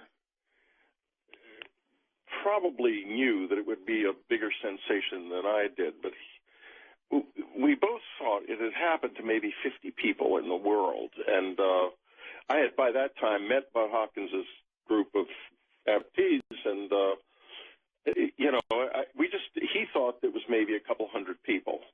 I thought 50. I thought maybe he knew about half of the people, 25 or so, who it had happened to. Because nobody ever talks about it. There was nothing about it at all. I had no idea what would happen. Well, what you just told me about death, the association with death really got to me. And here's somebody, Tim, is sending me a message who says, if possible, could be a connection with John Lear's assertion that aliens are using the soul catcher technology when humans pass on. And John has said something like that. Oh, Lord. May it not be so. I have no idea whether or not anything called soul catcher technology even exists, or such a thing could be real. Well, it's just a phrase, but I mean, it obviously has a connection to aliens and to our soul and to death. Well, couple things are very clear. One is there is a lot of this connection and a lot of reports from not only from people who had encounters with their dead friends and relatives at my cabin in the context of contact with the graves, but also in the letters. And there aren't any where there are any people from the other side who are desperate for help or screaming that they've been trapped or anything like that. Of course, if there's some that have been trapped, then we're obviously not going to know. We're not going to hear from them because they're trapped. Right. But let me give you an example. And this is someone who's been on the air with me, and she's mentioned by name in my book, In Solving Community Enigma. She's borne witness to this. Both of these people whose names I'll mention have many times. These are not people who are shy about this at all. First one is Lori Barnes. Lori is my wife she doesn't realize it. She's a psychic, but she's a non-aware of her psychic powers, and she got Lori, she was reading the letters, and she said suddenly, I need a secretary, and this lady is going to be the secretary. It turned out she lived in Manhattan across the street from us, and she was also an excellent secretary. So she came into our life. Ann brought her in, and they worked on the letters together for years. And she'd come up to the cabin. And one time Ann said, I'm going to get a group of people up at the cabin who will come together, and the visitors are going to come when they're there. And so she got Ann, she got Laurie Barnes, she got another lady called Raven Dana who'd had a lot of contact experiences, a number of other people. And this was the second big group we'd had up there, so we knew it could work. And the first thing that happened in that was in the late afternoon, Laurie's out walking on the road by herself. And suddenly she sees a man standing in the road. It's her brother. Now, this is something big in her life because her brother's disappeared from the face of the earth 20 years before, and the FBI had given up on the case. And suddenly there he is standing in the road, and she says, you're back. He's wearing this sort of brown cowl-like thing, which immediately sort of makes her think this is not a normal experience. And he says, I just wanted to tell you that I'm fine. Whereupon he lifts off and sort of floats back into the woods and disappears. She comes back to the house in what could be described as a state of agitation and tells the story. We're all fascinated. But it's typical of the story. You notice the boy in the house the story I told earlier. Tell mom and dad I'm all right. I just want you to know I'm all right. Another case at the cabin, this was in another very complex experience with 17 people in the cabin, including a magazine editor from a big magazine who has promised that if the visitors show up, he will write about it in his magazine. They do show up. He does see them. Then he says, I can't write about it. It'll ruin my career. I was up against that kind of crap. Might have. All the time. Might have. But why did he make the promise to them and to me? Why make a promise you can't keep? Well, you know what? When you're when you're making a promise like that, never in a million years do you think it's really going to happen. So you make it easily, and you think you're going to write about, well... Yeah, exactly. Yeah. Well, it's like the old Life magazine. I had a friend, Timothy Greenfield Saunders, who's the first person I ever told this story to. He's a famous photographer in New York, and he decided he wanted to do a story for Life magazine about this. And we traveled all around the country to different places where these people had had experiences. And at the end of it, in Gulf Breeze, Florida, he and Ann and I saw this marvelously beautiful UFO. And so we had this picture and everything for Life magazine. They had expected us to say we went around and we didn't see a single thing. Ho, ho, ho. End of story. Instead, we said we not only saw a UFO, we have a picture of it. They wouldn't run it. They wouldn't run the story. And they said, well, our audience is very religious, and they won't take kindly to this story now, so we won't run it. And well, I hate to say I understand, but I actually do. I do, too. And I find it very disturbing that we are collectively kind of turned away from the truth. And once you face the truth, it feels so good and so right. But anyway, let's go back to Laurie and to these other incidents.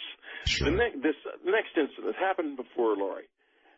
The visitors show up in the living room while the magazine editor and 3 other people are lying there on couches and the cots, not asleep, of course. I mean, who's going to sleep on a night like that? Obviously, it's about 2 o'clock in the morning. And suddenly one of them says, I can't move. And they all can't move, but they can still talk. And there are the blue guys are in there jumping around like the flying Karamazov brothers, jumping around in the living room. Meanwhile, down in the basement, there's a couple in a more private context because they're recently married young couples, as I recall. Mm-hmm. And they wake up because the room is filled with light suddenly. And there, standing at the foot of the bed, is a friend of theirs from Mexico, one of them was Mexican, and from Mexico who had died in the Mexico City earthquake of 1983, and this was like 1988 or 89. And she says, I'd like you to know that I'm all right. And she's standing there big as life. Well, that'll certainly modify a newlywed moment. Well, they had their honeymoon, for sure. In any case, this is typical of these experiences. The encounters with the dead come in the context of encounters, especially with the little blue guys. And this thing, Art, it's not secret. It's that we don't choose to look. Let me tell you another story. This happened to a psychologist. He is driving on the Grand Central Parkway in New York, in Queens, near LaGuardia Airport. And suddenly he sees a plane coming toward him at an altitude of 300 or 200 feet, a huge jet. Looks like it's going to land on the highway. It's missed the runway and is somehow or another landing on the highway. And he thinks, holy God, we're all going to be killed. Sure. It goes over at nosebleed altitude. And as it's going over, he realizes this is not a real airplane. The engines aren't real. They're solid. Something is very wrong here. And he slows down. He starts to pull over because he's in shock. Does anybody else see it? Then he sees cars parked on the roadside. He says, yes, people have seen this thing. He gets out and he sees this strange thing on the roadside, up on a little berm above the road, like a billboard with strange symbols passing across it like one of those lighted signs in Times Square. And there are people walking through the dark under it. And they're kind of beginning to gather and stand in a circle. And he says, well, what the hell? He goes over there, and they are standing there, and he starts to try to join the circle. All of a sudden, he finds himself surrounded by these short, very dark blue figures who strike him as being tough as nails. And yes, I agree with that. I've had some experiences with them. These guys are not fooling around. They may fool with the soul, but they're not fooling around. And one of them snarls at him and says, get out of here. He turns around. He goes back to his car. He gets in his car. He goes home. That's what I would have done. Yeah. Now, I put that story in Breakthrough, I believe, one of my books. And I got letters from other people who had been on the highway and seen it happen. Now, it happened on a highway in New York. How often does that happen and nobody says anything? Nobody remembers. This is life. I don't know how often does any of what you've been talking about happen? All the time. And I think so. And then not be told. I'd be so hesitant to say anything. Whitley, I'd really be hesitant. I mean, I debated with myself until the cows came home after I saw that big triangle UFO. I came so close to not telling it because, I was over there. I was talking about this kind of stuff. They eat you alive. It sounded foolish, yeah. They eat you alive. There's some part of us, deep inside us, that wants to keep this thing undercover. We believe we have been programmed somehow to keep this secret. And people will hate you. They'll eat you alive. They'll do anything to keep this under wraps, especially when it comes close to them, when they hear the tone of truth in someone's voice. They don't want to hear that. It makes them mad. Well, Whitley, full of hate. With regard to what I saw, the only thing that made me feel better, and I made the decision to tell it first and went on the air with it and all the rest of it.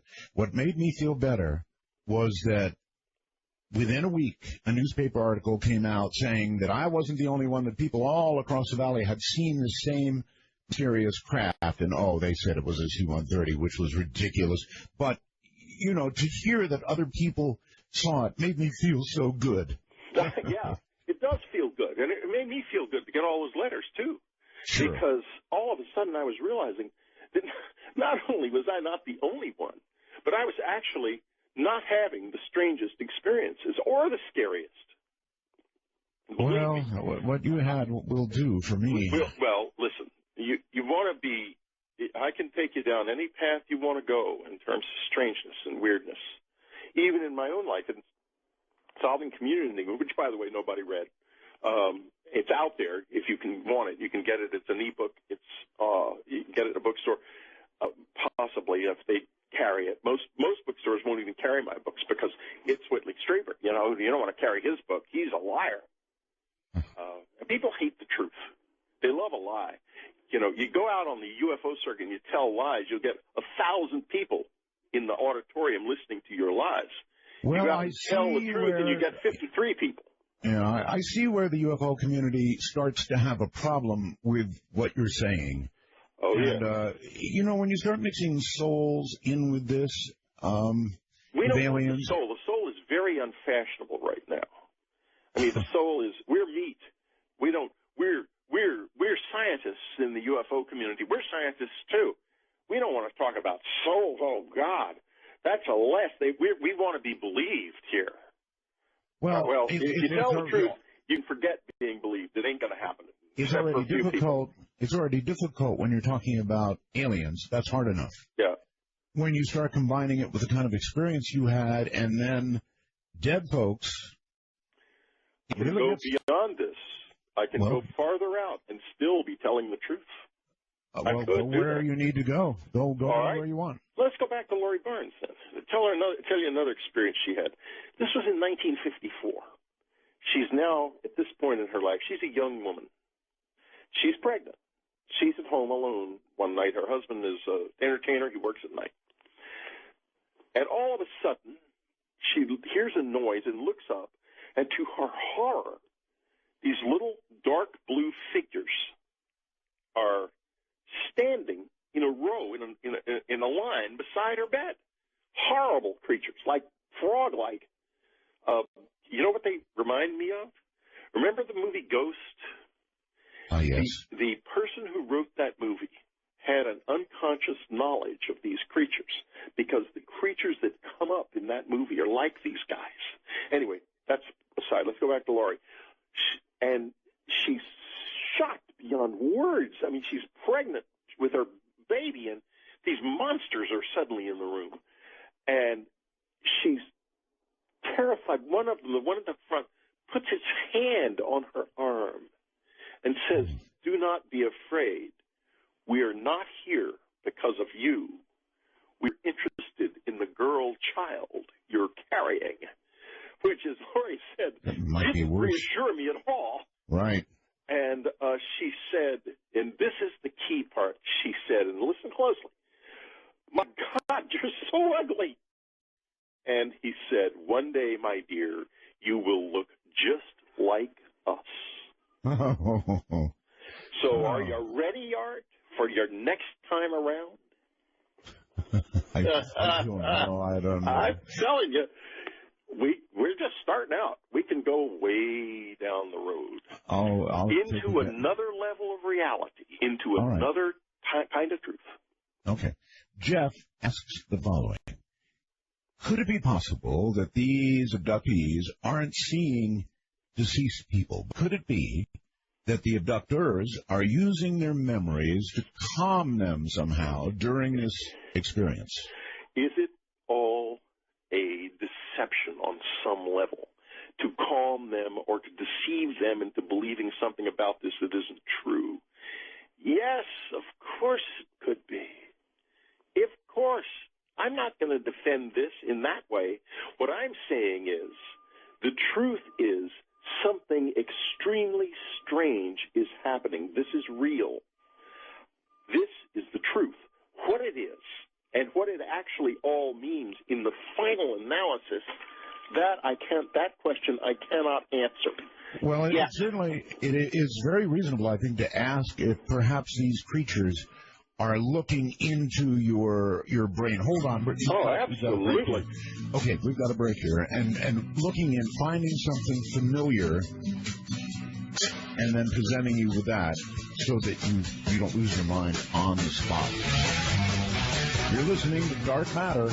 I'm Art Bell.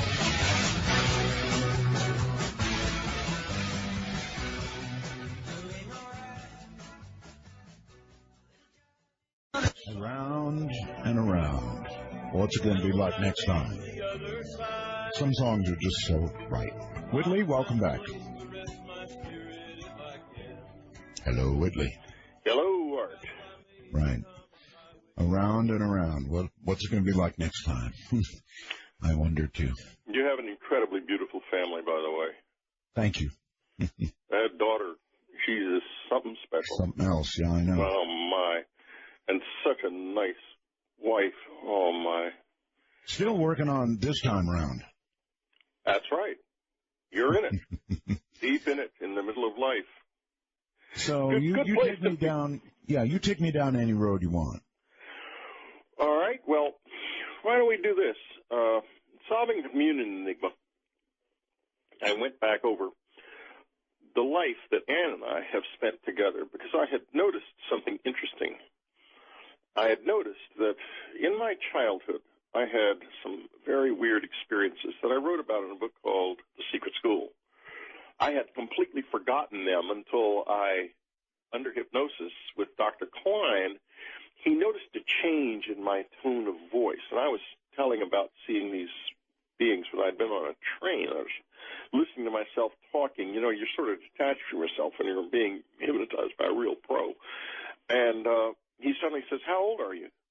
And I heard my voice from my little Texas childhood voice when I was a kid, and I heard my voice just pops right out of my mouth without me even realizing it. 12. And I thought, holy God. So anyway, I had done that, but this all was out of my life, as I said before, from the time of about 12 until it happened again in 85. So, but Ann and I, when we were working on Solving Communion Enigma, we were going over the things that had happened in our life together, and I realized something. This started up again as soon as we met and got together. That was the catalyst for it starting up again, and it was started very strangely and very subtly with some odd experiences. We lived in on West 55th Street in Manhattan in an area called Clinton that was pretty ramshackle in those days. We had no money. I mean, we were a couple of just broke kids. And, yeah, I'm sure it's familiar experience for you and many others. Anyway, we had a stereo, and it was on one night, but not playing anything. It was just, you know, the tuner was on, which sometimes you leave the tuner on. And suddenly a voice came out of the tuner and started talking to us. And there was a brief exchange of sort of banal exchange, like it said hello, and I said hello, and it said something like, "How are you?" It was a male voice, young male voice. And I said, "I'm fine. Who is this?" And then it said, "I know something else about you." I said, "What?" And it was just silent. There was nothing more said. Then a couple of days later, I was going up in the elevator, and this lady, she never struck me as crazy or anything, who lived in the building, was in it, and she was all sort of hunched up. She looked very uneasy. And she was coming up from the basement where there was a laundry room. And she said, "There's something wrong with somebody living in this building. He looks like a corpse." Oh, boy, that's all we need.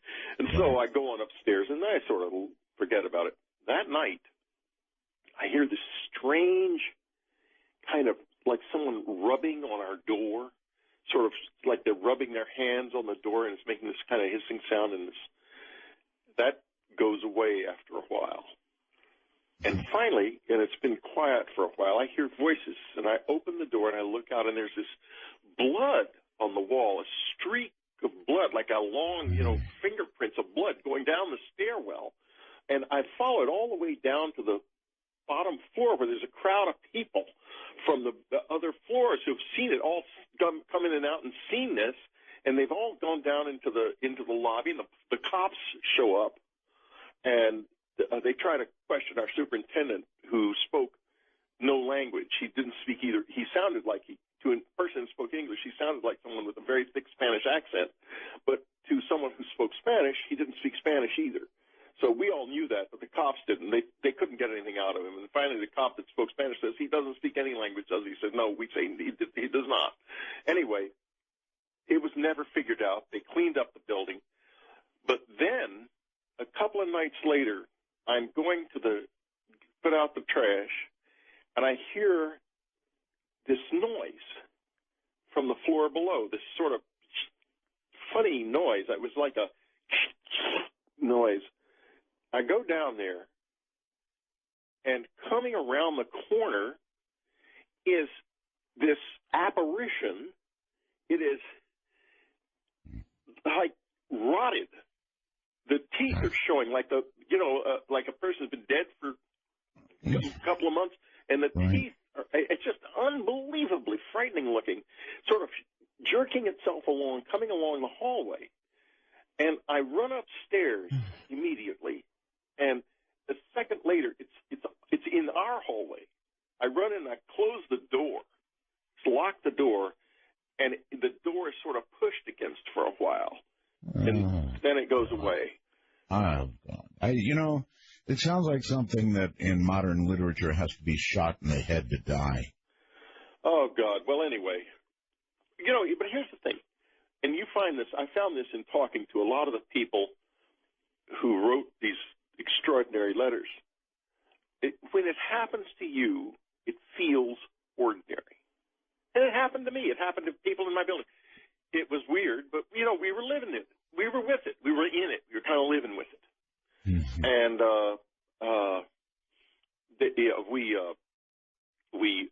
anyway, what happened was I went out in the alley to look up, because they had come out of the apartment immediately below ours, I was pretty sure. And the apartment was the windows were boarded up from the inside. You could see there was plywood on all the windows. And so I call a landlord, and I say, there's this very unpleasant and weird person living in here. He's boarded up all of his windows. I want to know what's going on. And he said, is this apartment below you? And I said, yeah, 7H. He says, there's nobody living there. It's empty. It's vacant right now. I said, no, it's not. There's somebody living in there, and they boarded up the windows.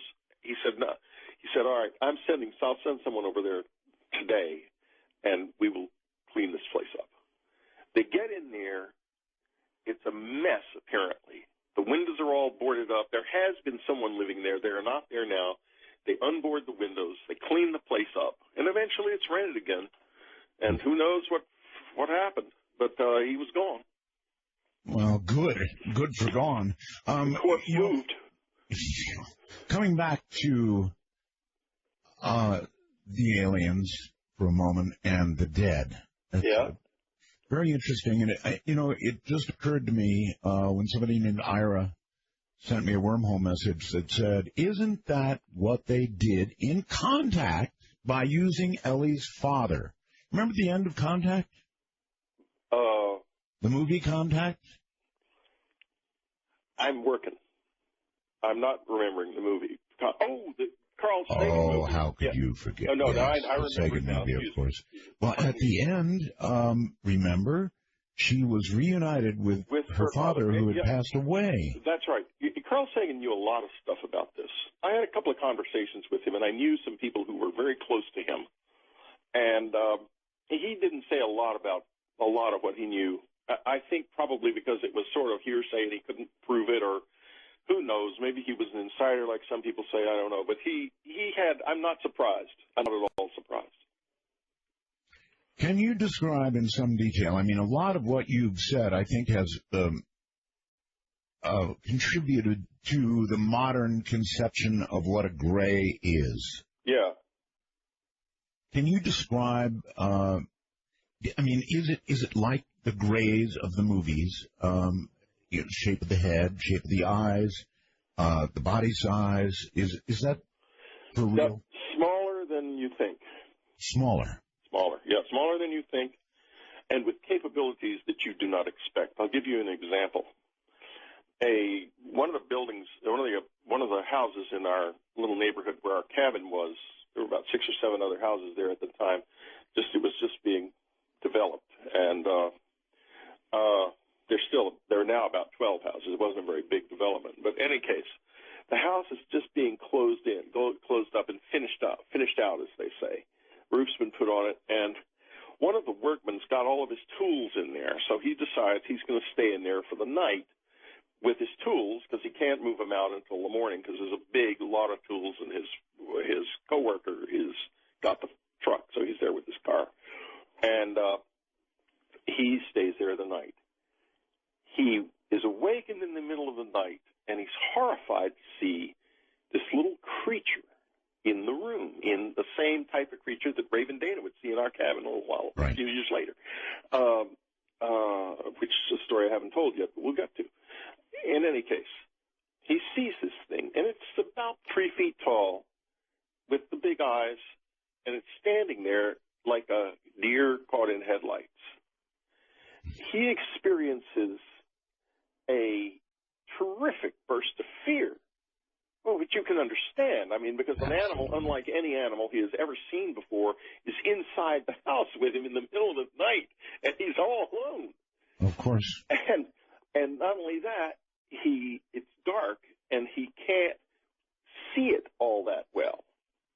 He grabs his flashlight and turns the flashlight on, shines it on this thing for a couple of seconds, whereupon it turns into what looks to him like a bird of paradise, a bird. That happened in our cabin, too. It was a different type of bird.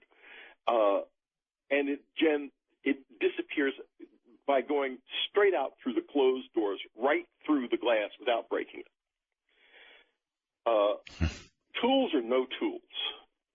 He gets in his car and goes home. Immediately later, he came the next day and got his tools. He told me this story after he read communion. Oh, and I might say, incidentally, speaking of that, on the night it happened, there was a witness. This I did not know until years after the book was published. I wish I had known. The witness was a friend who lived in the same area. He was the guy who was building the houses, a good friend at the time, in fact. And he and his wife were coming home from a party. It's during Christmas time, and there were a lot of parties, at about 2 o'clock in the morning. And they saw in a field near our houses what looked to him like the Goodyear blimp down in a field. And here he is a state trooper. So he figures, I'm going to stop, and this thing has crashed. I'm going to stop and see if I can help anybody. Pulls over, goes out into the field, and he begins to hear someone screaming inside this thing. So he starts to run toward it. All of a sudden, it's lit with bright lights. He can no longer hear the screaming, and it starts coming toward him, making a growling noise, like "Arr!" And his wife goes into a hissy fit and completely freaks out in the car, of course. I mean, as you want to understand. And he figures, this is perhaps not for me, after all, since it seems to be under control. And he goes back to the car, and he drives away. He reads communion about a year later, and about a year after that, he says to me, Whitley, I've got to tell you something I'm very ashamed to tell you about, but I was there on the night this happened to you. I saw it, and I ran. And I said to him, good for you, smart move. He was relieved to hear that, but I was glad. I was sad that I hadn't ever had him. He was not willing to go witness. By that time, he had retired from the troopers, but he was not willing to bear witness publicly. And I can understand that. You know what? Maybe it's time to take a second and talk about witnesses. Whitley, you've got an implant that they implanted you at some point. Somebody did. Yes, during one of these experiences. Yeah, I can tell you all about it. I was wide awake. Implant in your ear, correct? In May of 1989, that's correct. It says May of 94 in All right, you tell me about how it happened, and then we'll discuss the witnesses that I know about. I will tell you precisely what happened. It was a May evening. It was warm. The windows were open in our bedroom. At 11:30 at night, I was up reading. Annie was asleep. I had just turned out the light when I noticed a figure standing in the doorway of the room, which was at the foot of the bed, about 10 feet across or 15 feet across the bedroom. Now, situation is this. This is a new cabin, bigger. There is a bank of light switches beside the bed, which I can flip on and completely flood the outside of the cabin with floodlights all around the cabin. Underneath the bed is a loaded Benelli riot gun. In the bedside table is a little pistol, an AMT backup, a difficult pistol to use, but I do know how to use it. And I'm with you all the way. I'd have guns, too. Yeah, well, exactly. So I'm good with this pistol. I know both of my weapons, and I know how to use them. And I'm willing. So I see these two people. I've just turned out the light within a few minutes. Standing up. People, a woman, and behind her, a man. They are standing there. And now, but this time I was not afraid of the little gray guys. I would not have thought of, I was meditating with them and stuff. I would not have dreamed of coming after them with a gun. But this was people, and I was scared because I figured someone's coming after me, which had already happened a number of times. I hear in the backyard a voice say very quietly, condition red. Oh, I forgot. I was disturbed by the sound of gravel crunching in the driveway right before all of this happened. The sound of a car moving silently toward the house. In other words, it is someone who had gotten past our locked gate and fencing and everything, and that was not good news. So I was ready to turn on the lights when I saw the people. Then I decided, change of plan, go for the shotgun. The next moment, I'm lying on my side, literally had been going for the shotgun, and I can't move and I can't see. I can still hear and I can still feel. The woman's voice is saying something gentle and soothing. I don't know what it was. I've never been able to remember it. The man, apparently the man, I assume it was the man, is pressing something against the side of my head and pushing it down like into the, he's pressing against my left temple and ear and almost pushing my head down into the pillow. Then it ends, and I leap up, grab the shotgun. There's all this crashing in the woods. There's a big flash of light. I turn on all the floods. I grab the shotgun. The alarm system is still armed. It's still red. It's not been disturbed. I run through the whole house. I even go up through the attic. I do everything. Down in the basement, nothing. Every window is closed. Every door is locked. I finally go back to bed thinking there must have been some kind of bizarre, vivid nightmare or something. I'm always the type of person who always looks for one of these ordinary explanations, even though I don't get those much. Anyway, I sort of sleep, get up in the morning, tell Ann the story, start to go out and get the paper. I usually drive out and get the paper every morning to a little newsstand a couple miles away. So get in a car. I notice immediately that the garage door is wide open, even though the alarm system is still armed. I disarm the system. I get in the car. The car is filled with static electricity. I think it is probably going to blow up on me. I jump out of the car again and run back into the house. Everything seems okay then. The car gets okay after a few minutes, 15 or 20 minutes. I call the alarm guy, and I say there's something wrong with the system. The garage door was wide open, but the alarm was not, it didn't activated. Sound active. Didn't go off, yeah. He comes over immediately. He's a friend. We know each other pretty well. He comes over, and he tests the system, and there's this enormously powerful magnetic field around the switch on the garage door. The thing is, a magnetic field has to be generated by something. It's not like a radio wave. Of course. But there's nothing there. There's nothing there except this little dinky magnet that's part of the switch, and it's like the magnet has been just supercharged somehow. We can't figure it out. He finally shifts it out, puts in a new thing in the system. It's working fine. Not quite the end of the story. here's what happens next. A couple days later, my ear starts hurting, and I feel my ear. And there's a bump in it. I think, where in the heck did that come from? Of course. So I go to the doctor. He says he thinks it's a little cyst. I do not think it's a little cyst. I know about implants at this point. And I don't say anything like that to him. Eventually I end up with another doctor who is willing to take it out. And he's been on coast with me, and you, in fact. Yeah, we'll get to that in a moment. You've also had instances, have you not, Whitley, where your ear will suddenly turn beet red. It turned on at the Southwest Research Institute in San Antonio in the presence of the Director of Materials Science, Dr. William Mallow. He saw it happen. Right. He saw it.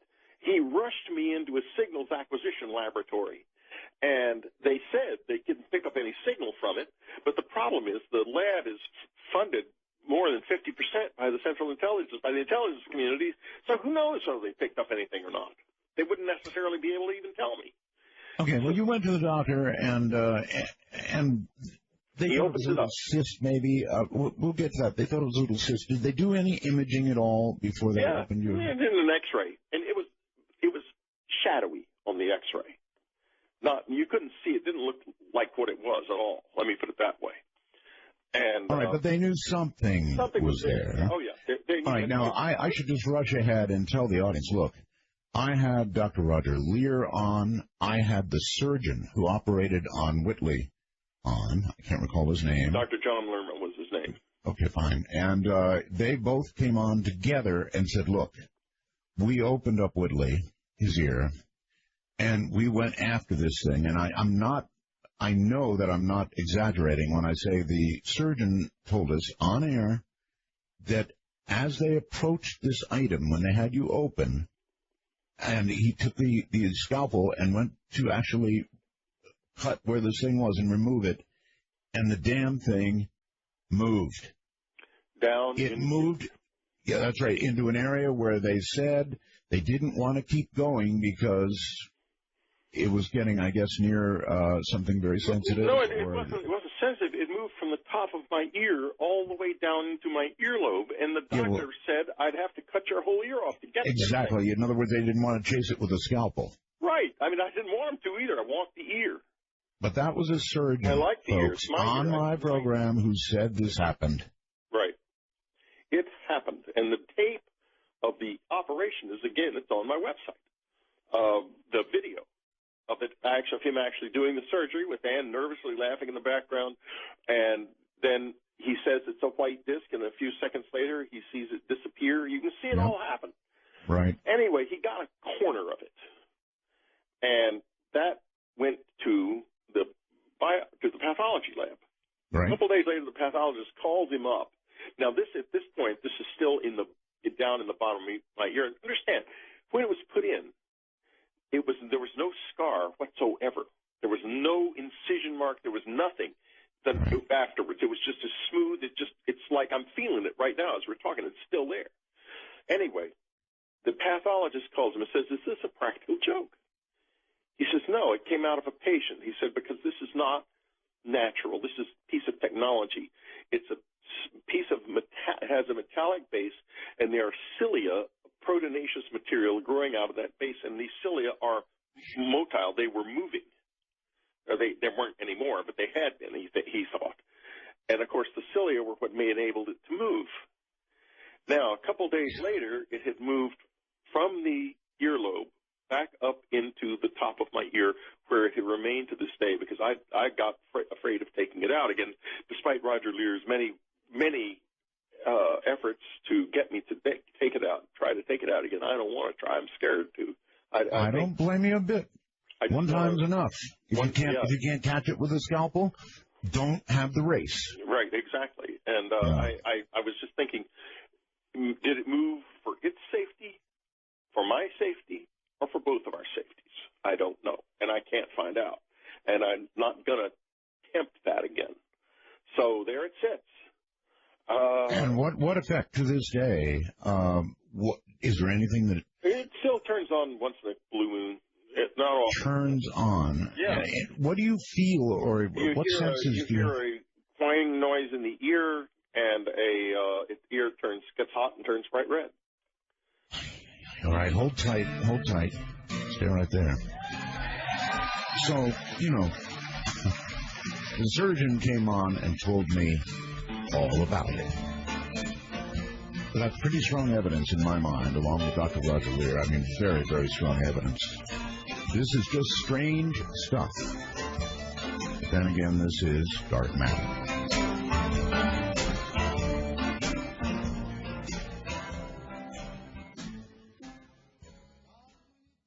That's the number, and I'll tell you what. Back in Washington, D.C., clear the lines. Let's take some calls. That'll take a few moments. We'll clear the lines. They'll begin to ring. And I've got a couple of things I want to touch on with Whitley, and then we'll begin to take calls. What a story. If this doesn't get you and grip you, I don't know what will. The number to call is a simple one, 855-REAL-UFO. That's 855-REAL-UFO, or put the other way, 1-855-732-5836. That's 855-732-5836. All right.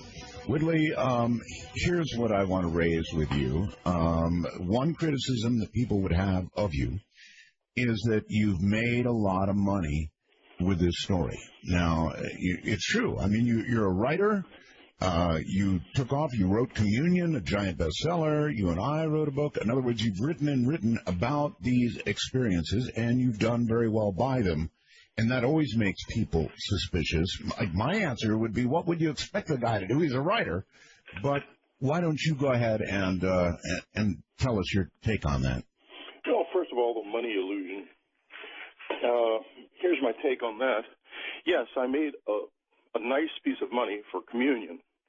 But then there followed the many years, which you are aware of not making any money at all, because once South Park's pilot came out, my sales ended, because nobody wants to buy a book by a guy who is a laughingstock. Nobody. The result is my sales dropped the first year after it came out 70%. Now, by looking back, I'm down on an average book. I sell about 3% of what I sold before I wrote Communion, before I even published Communion. Right. Nobody bought Solving a Communion Enigma, and nobody will, because it's by Whitley Strieber. I'm hoping that people will be interested enough in Alien Hunter to buy it. It's a wonderful book. I'm hoping they will change their minds and buy Alien Hunter and realize that just because you're telling the truth doesn't mean you should be tuned out. It means you should be tuned in.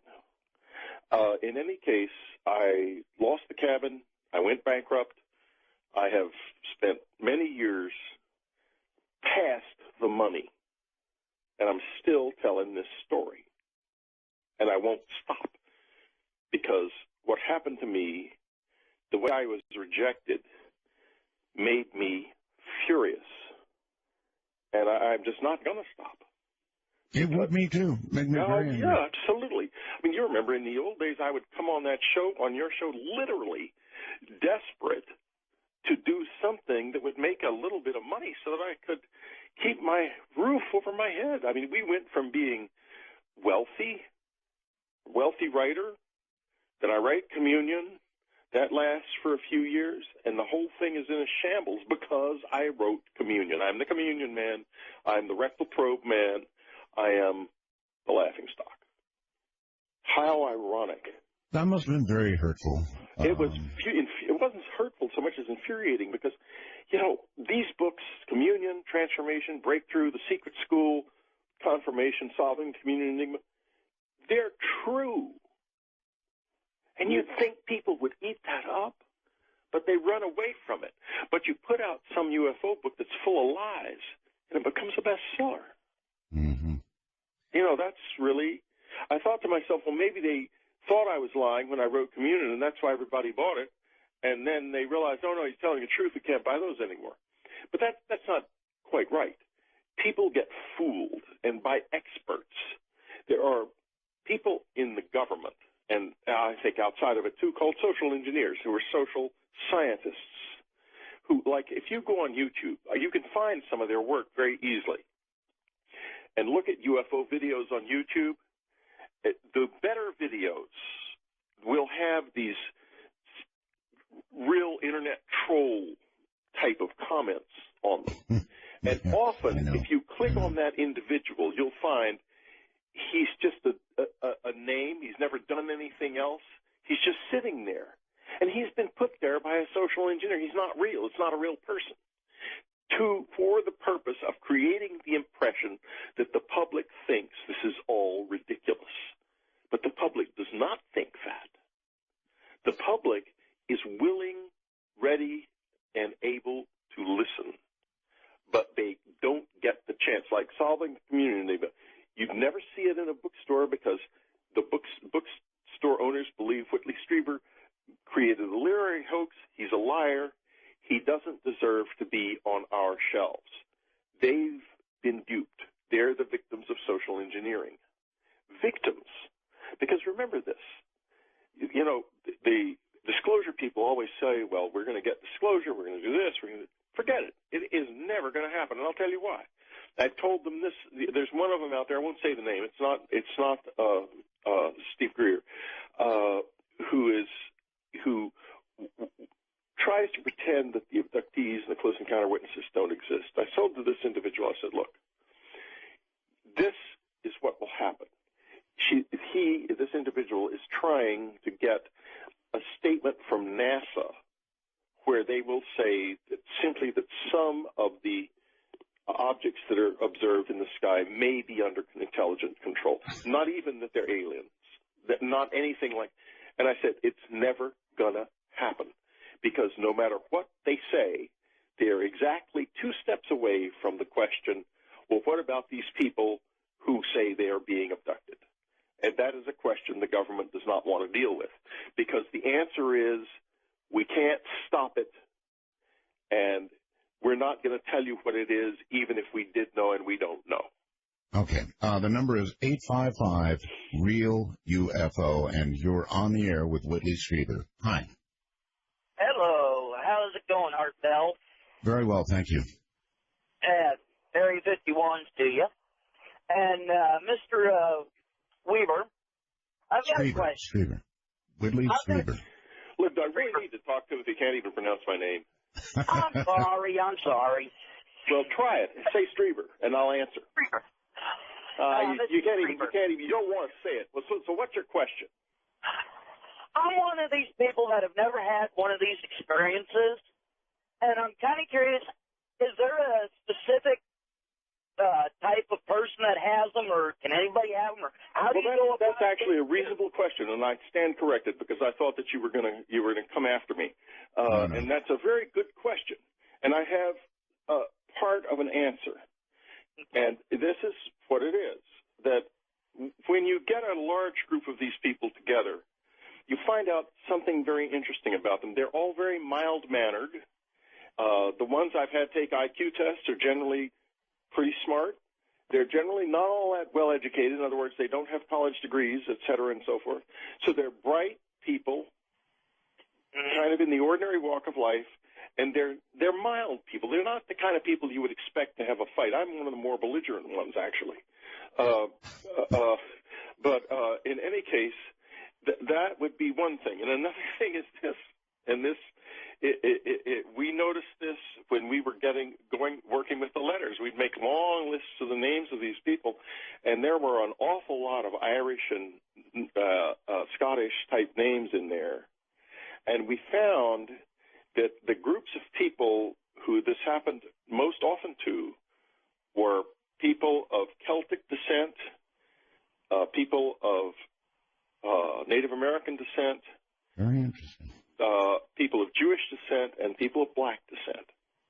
One time I was with a black family. They had 5 generations of a great-great-grandmother over 100 years old, all of whom had experiences. It was amazing. All right, I take it.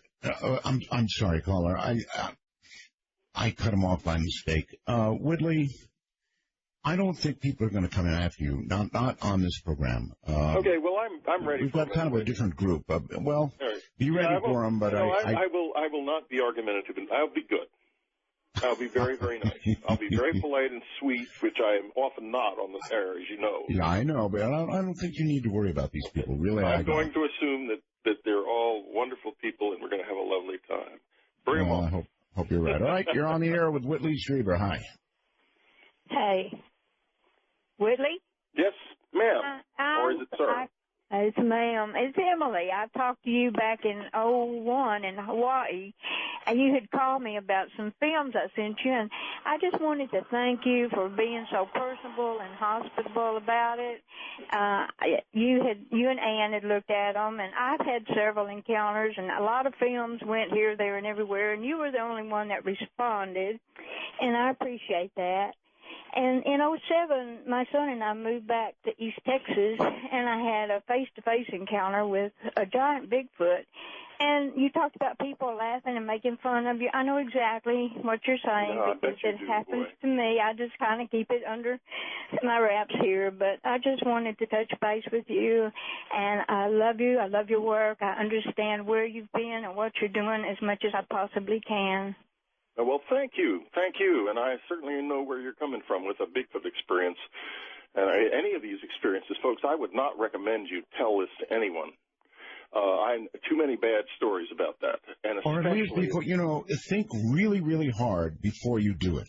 Yeah. Because there's a lot coming. Around the office or at work, or because people will go after you.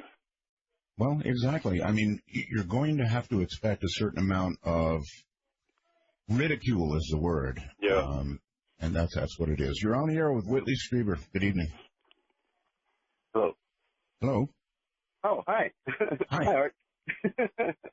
Many Roswells to you, sir. Actually, very, very new listener. I've only listened to three shows now, and I love it. I'm addicted. I drive a truck, and I don't even drive through at night. I just listen to you just to listen to you. And Mr. Whitley, I have to say that, honestly, I've never actually found the anal probing to be humorous. I've always found it as a serious matter, I don't have it's any. A serious matter. Exactly, and I could never understand why people could make fun or make light of a situation such as yours. When I was listening to your story in the beginning, and I just the goosebumps, and I've never had a UFO encounter. I've always been not skeptical. I've always been interested in UFOs and aliens and abductions and sightings and things of that nature. And now that I have this resource, it's just amazing. I've been looking at all the websites, and I've been browsing yours, and I'm thinking of subscribing. But my question actually is, as far as the implant that is in your ear, you said that you've had 2 surgeries, correct? One. Okay, so the one surgery, and it would move. And the one I told you about, I had the surgeon on the air. He said it moved, period. Yes, sir. And is there, have you thought of maybe of alternative ways of possibly, like freezing, I'm not saying like before the surgery, somehow immobilizing it to where you could get freezing? Well, actually, that's a pretty interesting question. Yeah, it is an interesting question, but I'm not so sure how interested I am in freezing my ear enough to where the thing would not move. But here's the bigger issue. What happens to me if it's taken out? Because I can't answer that question. It could be I'll be better. It's a good point. Could be I'll be worse, maybe much worse. I don't know the answer, and without knowing the answer, I'd like to wait until I'm damn well finished with this life before I take another shot at it. That may be when you learn about the next chapter. Who knows? Yeah, maybe. Let's see. You're on the air with Whitley Strieber. Hello. Hello? Hello. It's Dark Matter. You're on the air. Hi, this is Tim calling from Louisiana. Hi there. Hi. Art, Roswell's to you, and Mr. Strieber, fascinating story. Reason I'm calling in is I had something to share. I didn't know it, but you kept mentioning communion throughout the program, and then it just rang a bell. And so I Googled it, looked it up, and communion in 1987, was that when it was published? Is that correct? Yes. Okay. my little brother and my mother one day, I grew up in Sturgis, Michigan, and we grew up on about 2 acres of property with multiple cornfields around us. And he was 6 years old, and my other brothers and I, I've got 4 brothers. We were all at school, and my mom was out hanging laundry, and she had seen like a dark shadow or something like that. Excuse me. Or something, but we had a bunch of walnut trees and everything in our yard, so she just thought it was maybe clouds or something casting a shadow. And something told her something, wasn't right. I don't know I can't remember exactly how she described it. She looked to her left, and my little brother William always stood by her side and wanted to help with the laundry, but he was gone, and she couldn't find him. Well, she ran around like some brush that's in our yard and stuff like that, and there he was staring up at the sky. She went over there and told him not to run away anymore. Are you guys still with me? Oh, yeah. Okay. And so she took him inside, and nothing became anything, the rest of the day until we got home. And then she asked us to watch my little brother, and she went to the store, and then she made some other errands. She came back home, and when she got back home, it was one of our favorite things was, to go through the bag and see what Mom got, And I was digging through the bags, and I took this book out, and it happened to be your book. I think this is around spring of '87. That'd be about when it was published, yeah. Yeah.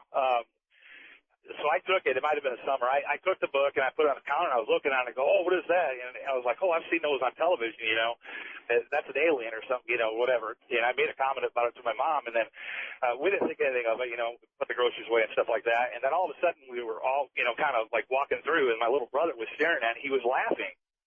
And he said, I know that man.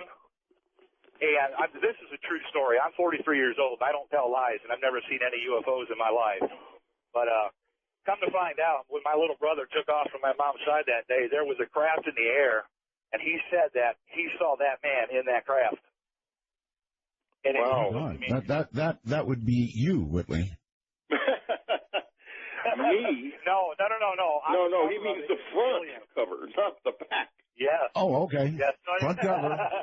Anyway, I thought I would call and share that. I believe you. I totally believe you. I follow this stuff. I try to. I'm fascinated with it, but I've never seen anything myself.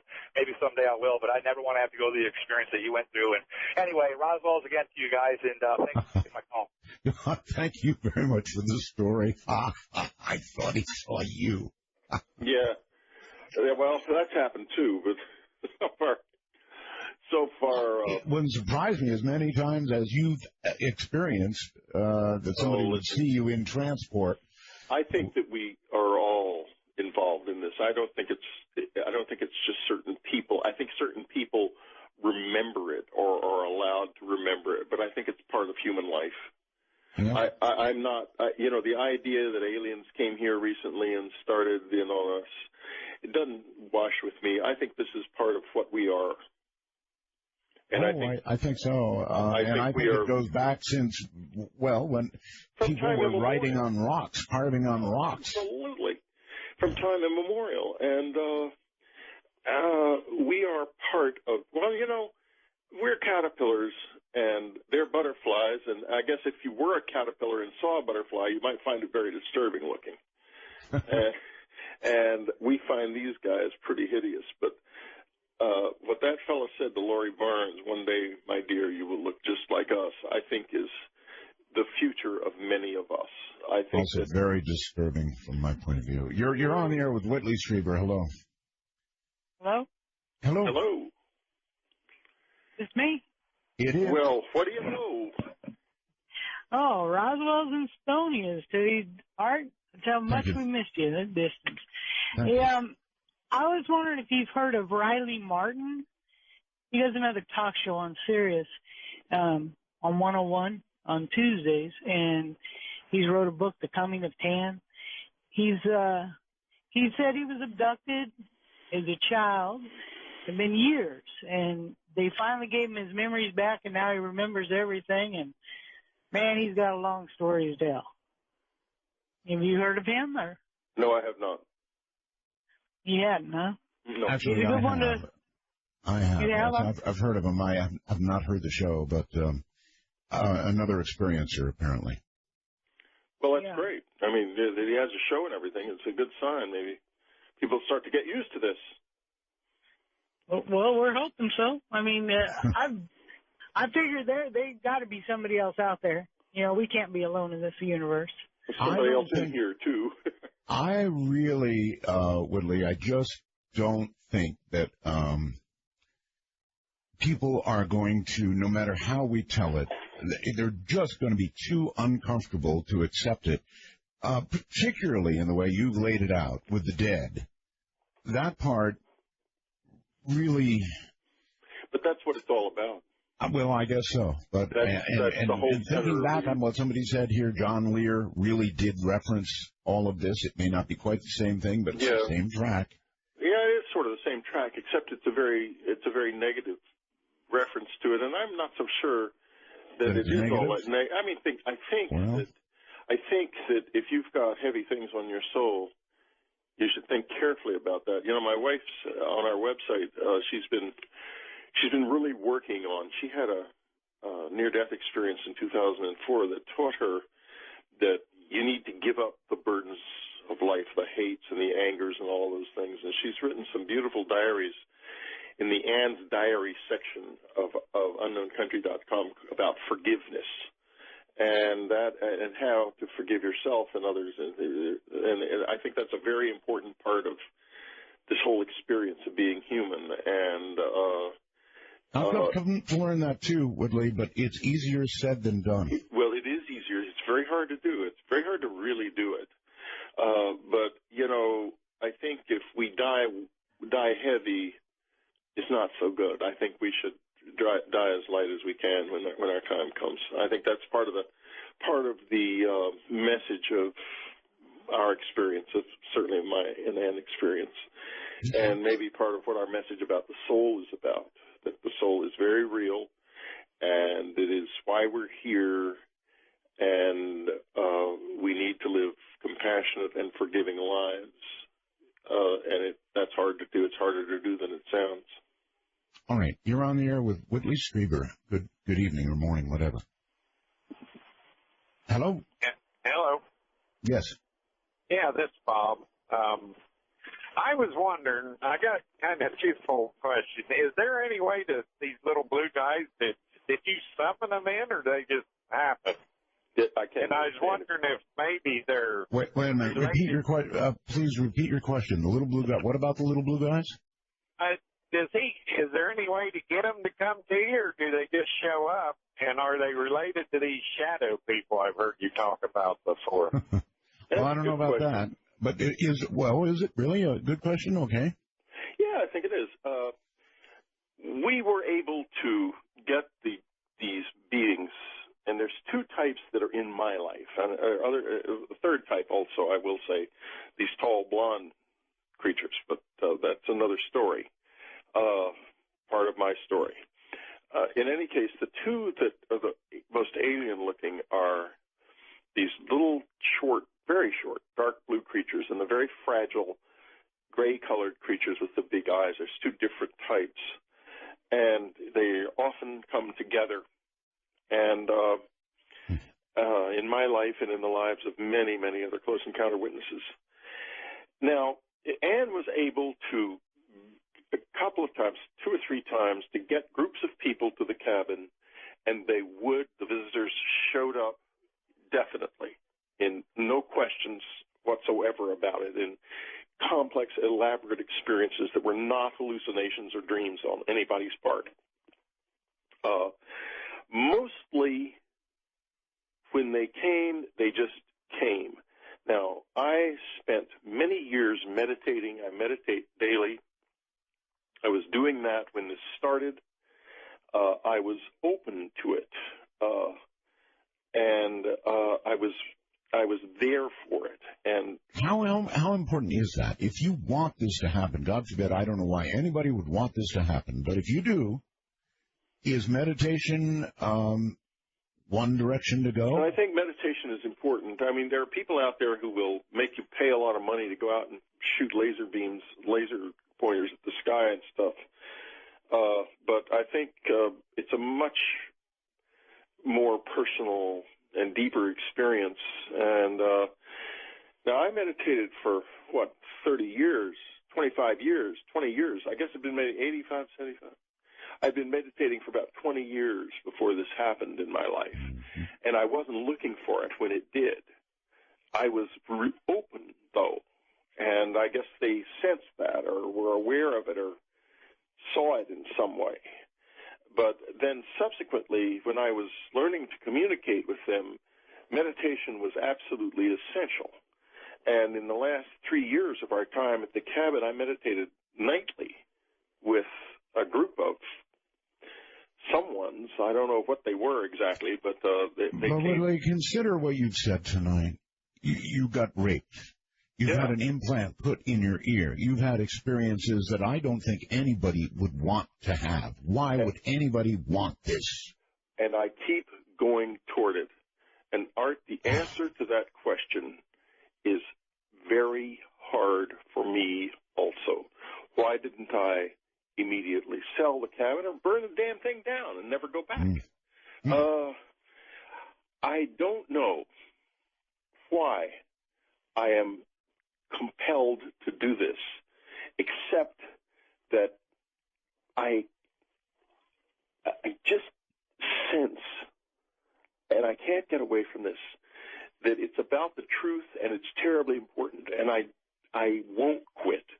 I keep hoping that at some time in the future, maybe long after I'm gone, it's like Bud Hopkins used to hope, that this will come into focus in some way, and that all of the effort that I have expended and that others, so many others have expended, and that the struggles that the close encounter witnesses have had in their lives will all turn out to be worth it, that we will turn out to have created a foundation that the future can build on.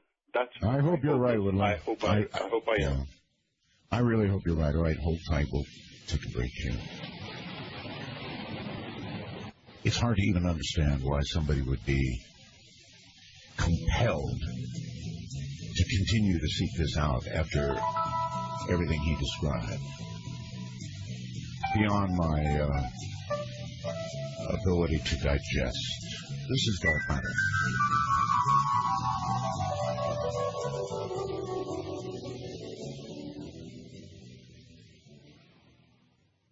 That is the number. My guest is Whitley Strieber, and the story is very, very serious. We're going to continue to take calls. They're stacked like cordwood, and so, Whitley, if you're there, we're going to go right back to the phones. I'm here. And here we go. You're on the air with Whitley Strieber and Dark Matter. Good evening. Yeah. Hello? Yes, can you hear me? I hear you. Great. Whitley, this summer, I listened to an interview you did with a gentleman by the name of, I believe, David Politis. Yes. And it made me go out and buy all three of his books, and you wrote, I think, the foreword to the third one. And it was a terrifying interview. It was very interesting material, and I was just wondering, since you kind of took that on and obviously seem interested in supporting this gentleman, do you have any thoughts to maybe people who go missing are involved in some of what you've experienced, or? Yeah, I have thought that. I have thought that there are some people who maybe go into this and don't come back. That has concerned me a lot. And while David's stories don't have any, there's nothing in any of them that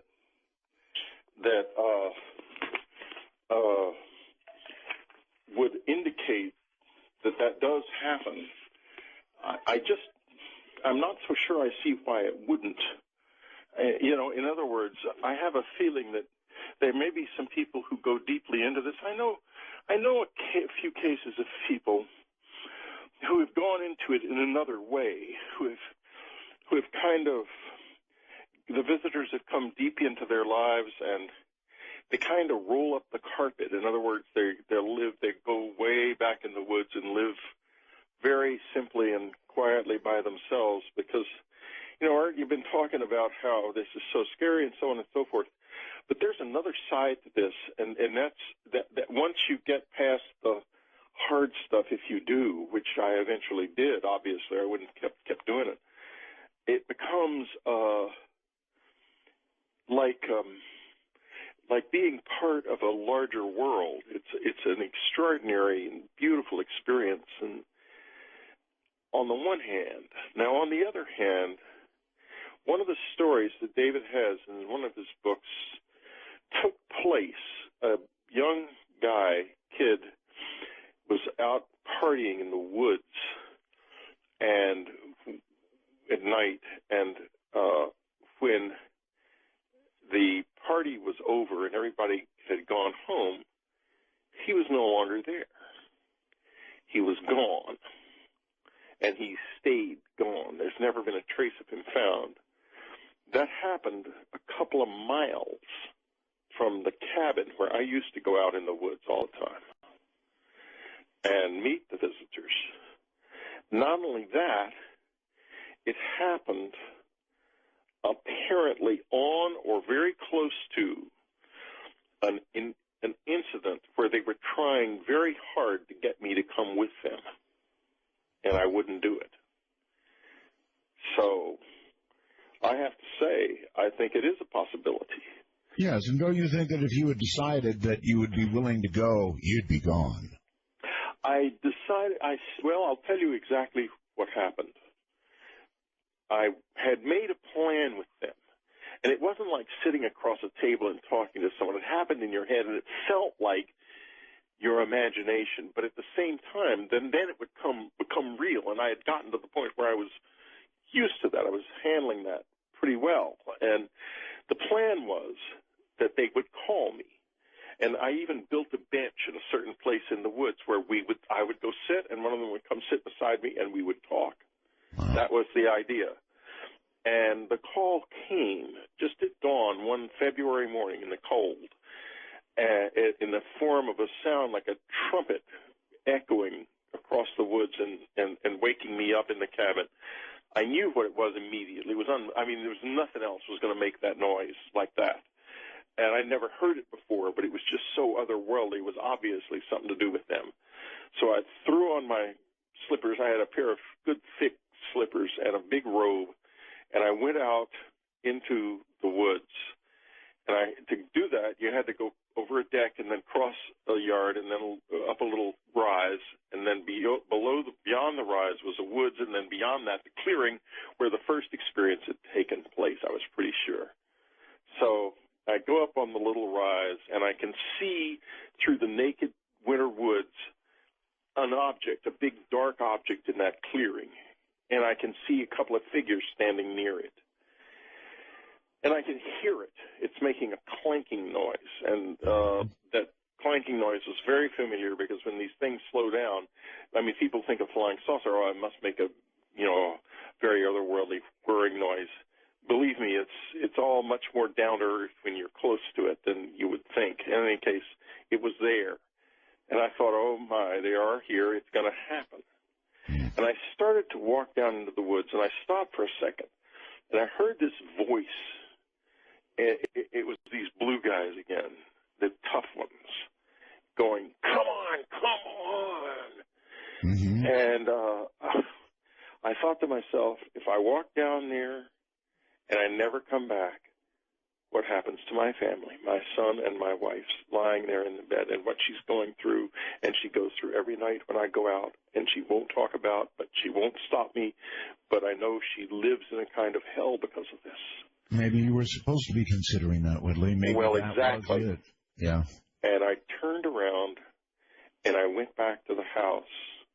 When I put my hand on the doorknob to walk into the house, there came from above the woods 3 cries.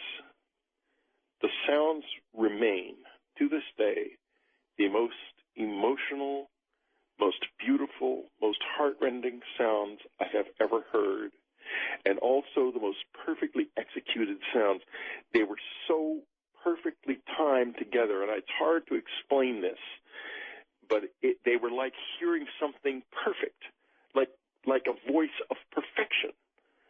And so much so that I love classical music. I couldn't listen to it for nearly a year afterwards. It sounded like mud compared to that little second of those sounds. So beautiful, so filled with regret, so filled with emotion. And then I find out a little while later this kid just disappeared down the road. Yeah. And what am I to think? And there's other even darker stories, Art. Darker. Maybe he wanted it. And you didn't. You know, here Maybe comes he the went question. to a good place, but God, who knows? Well, that's right. Here comes a question on behalf of many people. You know, I keep getting these messages when I'm on the air, and this one represents many people. Please ask Whitley if he thinks there's any chance that these creatures could be demonic. Of course. Certainly. Well, I mean, on the one hand, you picture you tell us the terrible things they've done to you, but then on the other hand, you say actually good things about them at times. So that's why we call them the grays, because it is a gray area. It has a dark side to it, and it has a light side to it. I went through the dark tunnel of this thing, through the dark labyrinth, and on the other side, I came to a level of it which was richly educational, informative, and transformative. And, you know, the wonderful man who wrote the introduction to solving the communion enigma, Jeff Kripal. Jeff is a religious scholar of the first rank, and he said to me, Whitley, what you need to understand about this is there is such a thing as the dangerous sacred. He is the chairman of religious studies at Rice University. And he said, you have to understand this, that it is not all sweetness and light just because there is an element of holiness about it. Holiness can be dark. No. But at any given moment, if contact begins, there's no way to know. You're walking into the unknown. Contact, listen, if contact became general all over the earth, yes, that would mean that it was demonic, because we are not going to be able to take it. It's hard to take, terribly hard to take, even when you've had it in your life for years. The most recent time the visitor showed up in my life in this apartment was an incredibly, where I live now in California, incredibly beautiful, devastatingly difficult experience, because they are just so alive and so powerful. They're physically small, but, you know, it's like an elephant trying to deal with an ant in terms of the mental power of it, and it's just overwhelming. It's hard. The emotional towering, emotional complexity and intensity, the breathtaking scope of the mind, it's appalling. And, you know, I'm telling you right now, I can take it for a few minutes. I know people who can take it for longer. But when I see these things about supposed Air Force people interviewing the aliens and stuff, I think to myself, come on, what BS is this? These people have no idea what this is really about. They're smoking. All right, here we go again. We've got so many people waiting. You're on the air with Whitley Strieber. Hi. Hello. Art? Yes. Welcome back. Thank you. Whitley. Hello? Yes, we're here. Blue Doctors. What's that? Yes. What were they? Why do you call them doctors? I'm curious.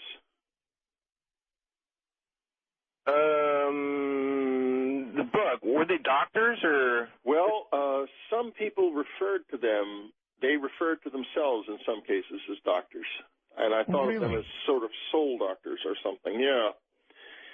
The little doctors. They used to call themselves that. So maybe that's what they are. Well, you obviously mentioned that somewhere, Whitley. He didn't pull that out. Somewhere along the line. But I remember that it was Walken that played you in the movie. Christopher Walken did, yeah.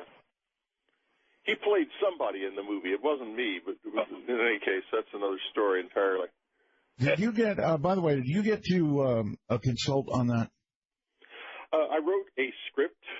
They basically threw it over their shoulders and made a movie. There are a couple of scenes in it that actually are. Yeah, I wasn't. I thought the movie had some good points, but they messed up the special effects, in my opinion. I don't think the effects were very good, and Christopher Walken's over-the-top performance was meant to mock me, and I knew that, and I found that very annoying. You're on the air with Whitley Strieber. Good evening. Yeah, good evening. How are you? Fine. My question is, because I've heard lots of interviews, and how does he know he hasn't been programmed or being programmed by the implant?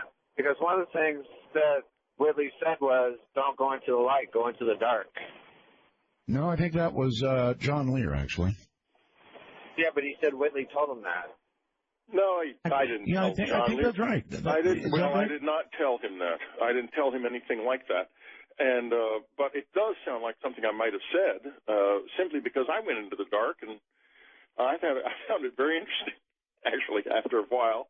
Scary, but interesting. I remember John Lear saying that, and I think he was quoting you. He might have been, and I can well imagine myself saying it, but I remember because it's bothered me ever since. Why?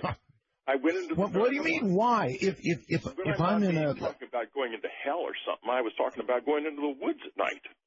Well, a little bit more innocuous, don't you think? Well, I was putting another spin on it. Well, I know that, but there is no other spin. As far as I was concerned, that was how I was answering that question. If I don't remember specifically talking to John Lear about it, but I did often and have often said that I would recommend going into the dark if you want to find out what the truth is, because the truth is in the dark. Okay, thank goodness. That has haunted me, literally, ever since it was said to me. In fact, the way it was said to me was, Art, don't go to the light, go to the darkness. The light is a trick. Can you understand why it bothered me? I can well believe that would be said, and it sounds like something that might occur to me to say and that I may have said, because I think it might be true. Oh, and now it's bothering me again. You're on the air with Whitley Strieber. Hello. Mega Roswell's Art, and good evening, Whitley. Good evening. Yeah, I had a quick story here and a question. Every Wednesday after I drop my son off at school, I'll take a ride up into the mountains to this restaurant on my bike. It's about a half-hour ride. And 2 Wednesdays ago, I dropped him off at 8. It's about a 30-minute ride up to this restaurant. I get there, and I sit down and order I always get breakfast there, and order my usual, and the lady says, well, we're not serving breakfast anymore. I said, well, what do you mean? You guys stopped serving breakfast? And she said, no, we still serve it, but we stop at 10:30. And I said, well, it can't be like more than 9 or 8:30. And I pull out my cell phone, and my cell phone says it's a little after 11:30. And I totally kind of thinking, did I drop my son off late at school? And I was like, nah, because I remember all the cars there. It was 8 o'clock, and went outside and was kind of scratching my head, getting ready to head back down to make sure I didn't drop my son off late. And I had this burning sensation on the back of my neck. And when I got back home, I got in the mirror and looked in it, and it looked like a little burn. Now, a few weeks later, it's kind of healed, but it feels like there's like a BB or something inside there. And somewhere, it appears that I've lost 3 hours. I ended up picking my son up at school and asking him. He's like, no, you dropped me off the time. I was there all day. And I wonder if you heard anything about time loss and then having an implant. Yeah, missing time is very common. Bud Hopkins wrote a book called Missing Time about that very experience of missing time. And I had that experience, but in a very unusual context.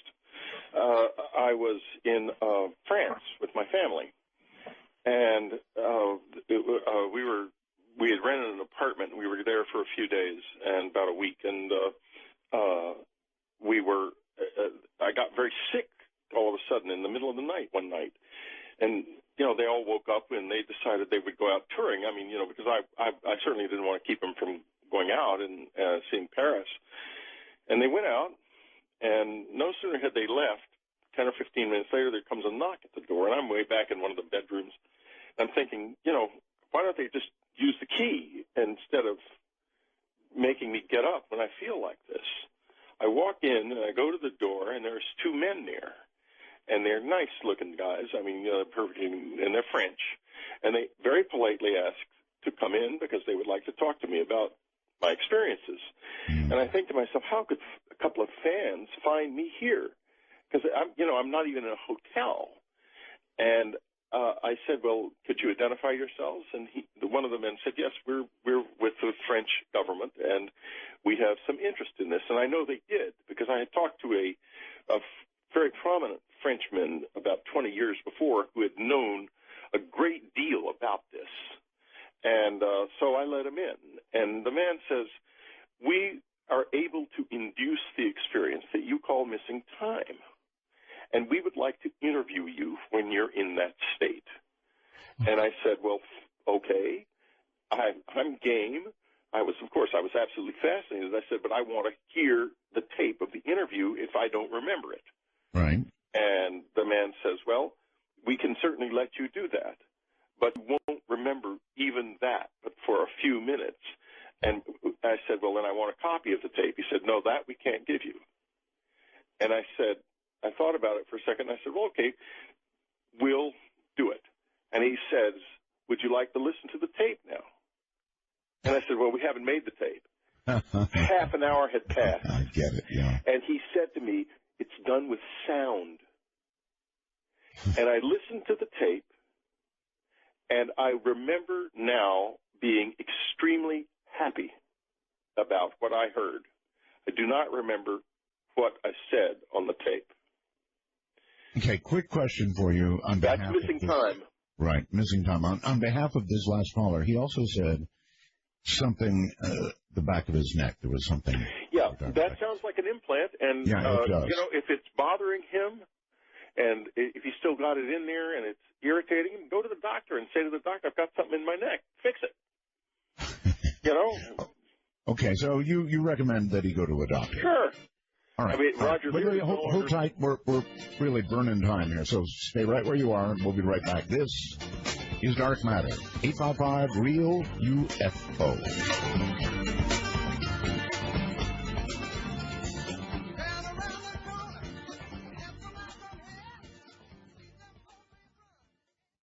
Whitley, welcome back. Satellite radio is wonderful. We have, I don't know if you've noticed, but by comparison, we have all this time to actually talk about what matters. It's very cool. You sound much more relaxed, too. Well, I am. Yeah, relaxed, I am. thoughtful. It's very good. It's and I must tell you, I have really been enjoying the show tremendously. It is. I so enjoyed your first show with Dick, and I enjoyed your show with Stephen Greer, and the other shows have all been very enjoyable. So. Well, as I said, you can just sort of relax and get into the content and almost get lost, get lost in it. You're on the air with Whitley Strieber. Hi. Eric, I just wanted to tell you Mega Roswell's, and I wanted to tell Whitley that I've enjoyed his books. I've read almost all of them, and I find them to be riveting and so informative. And the work that he's done has helped everybody by letting them know what's going on. And I was unaware that things had kind of gone downhill, but I pray that they are getting better. Well, they are. I mean, there's always ups and downs in this life, and thank you very much. I remember the low point, as you well know. People think you've just had a sweet, easy ride. No way. Yeah, that's right. No way. A lot of things we can't talk about here. Hi, you're on the air with Whitley Strieber. Hello? Yes. Yes. Hello? Hello. Yes. How you doing? Fine. Hey, great. Hey, listen, I was listening to you the other day, and you was telling me that you're from, you spent some time in Alaska. And it man, great. Because I saw this movie, The Fourth Kind, and that really it was a really disturbing movie, but it made me kind of believe a lot.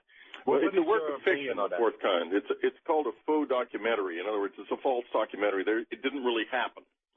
Oh, okay. That's what I wanted to know. But it could have happened. I mean, he was Olatunde we analysts spent some time with him talking about this whole experience just in general, the director. And, it's credible in the sense that it's something that certainly could have happened. Oh, okay. Yeah, because it didn't happen to. I'm sorry. You know, it's getting a little confusing these days. We're mixing what we call reality TV in with actual documentaries and pseudo-documentaries and what's real and what's not real. Right. It's getting a little hard to discern. It is getting, and I would have, I wasn't too in favor of it, of putting the way he went about it. But, you know, it's, I guess, when, what was it, Blair Witch Project and then Paranormal Activity came out. Oh, yes. Everyone wants to make movies that feel like the real thing, but actually are fiction. And or they wanted to. Now the fad is past, so perhaps you won't see so much of that anymore. Maybe that's a good thing. Whit, is there anything, and we've got very little time, but, you know, I want to ask if there's anything you wanted to get in tonight that you didn't, or anything you want to add, or websites you want to plug, or books you want to plug? I want to plug my website, unknowncountry.com. It's among the coolest websites in the world. It has filled with all kinds of marvelously well-done stories about all manner of edge subjects, and it's very credible. It was created by Ann Strieber, and she and Carrie Beeson are now the two news people. I'm on it a lot. My radio program, Dreamland, is on it. Your radio program originally, and no, yours now. Yeah, and well, I thought it was a wonderful program, and I loved it. I loved what you guys did, and we still use the same theme music that Ramona picked so many years ago.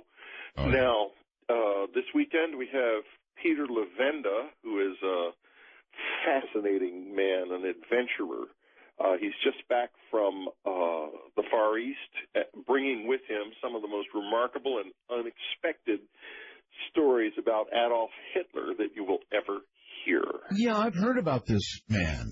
I've heard about him, and I guess he's got a whale of a bunch of stories to tell. Well, he's incredibly brilliant and well educated in the things like he has deep knowledge of the occult, and not as a participant. He's not a pro-occult person at all.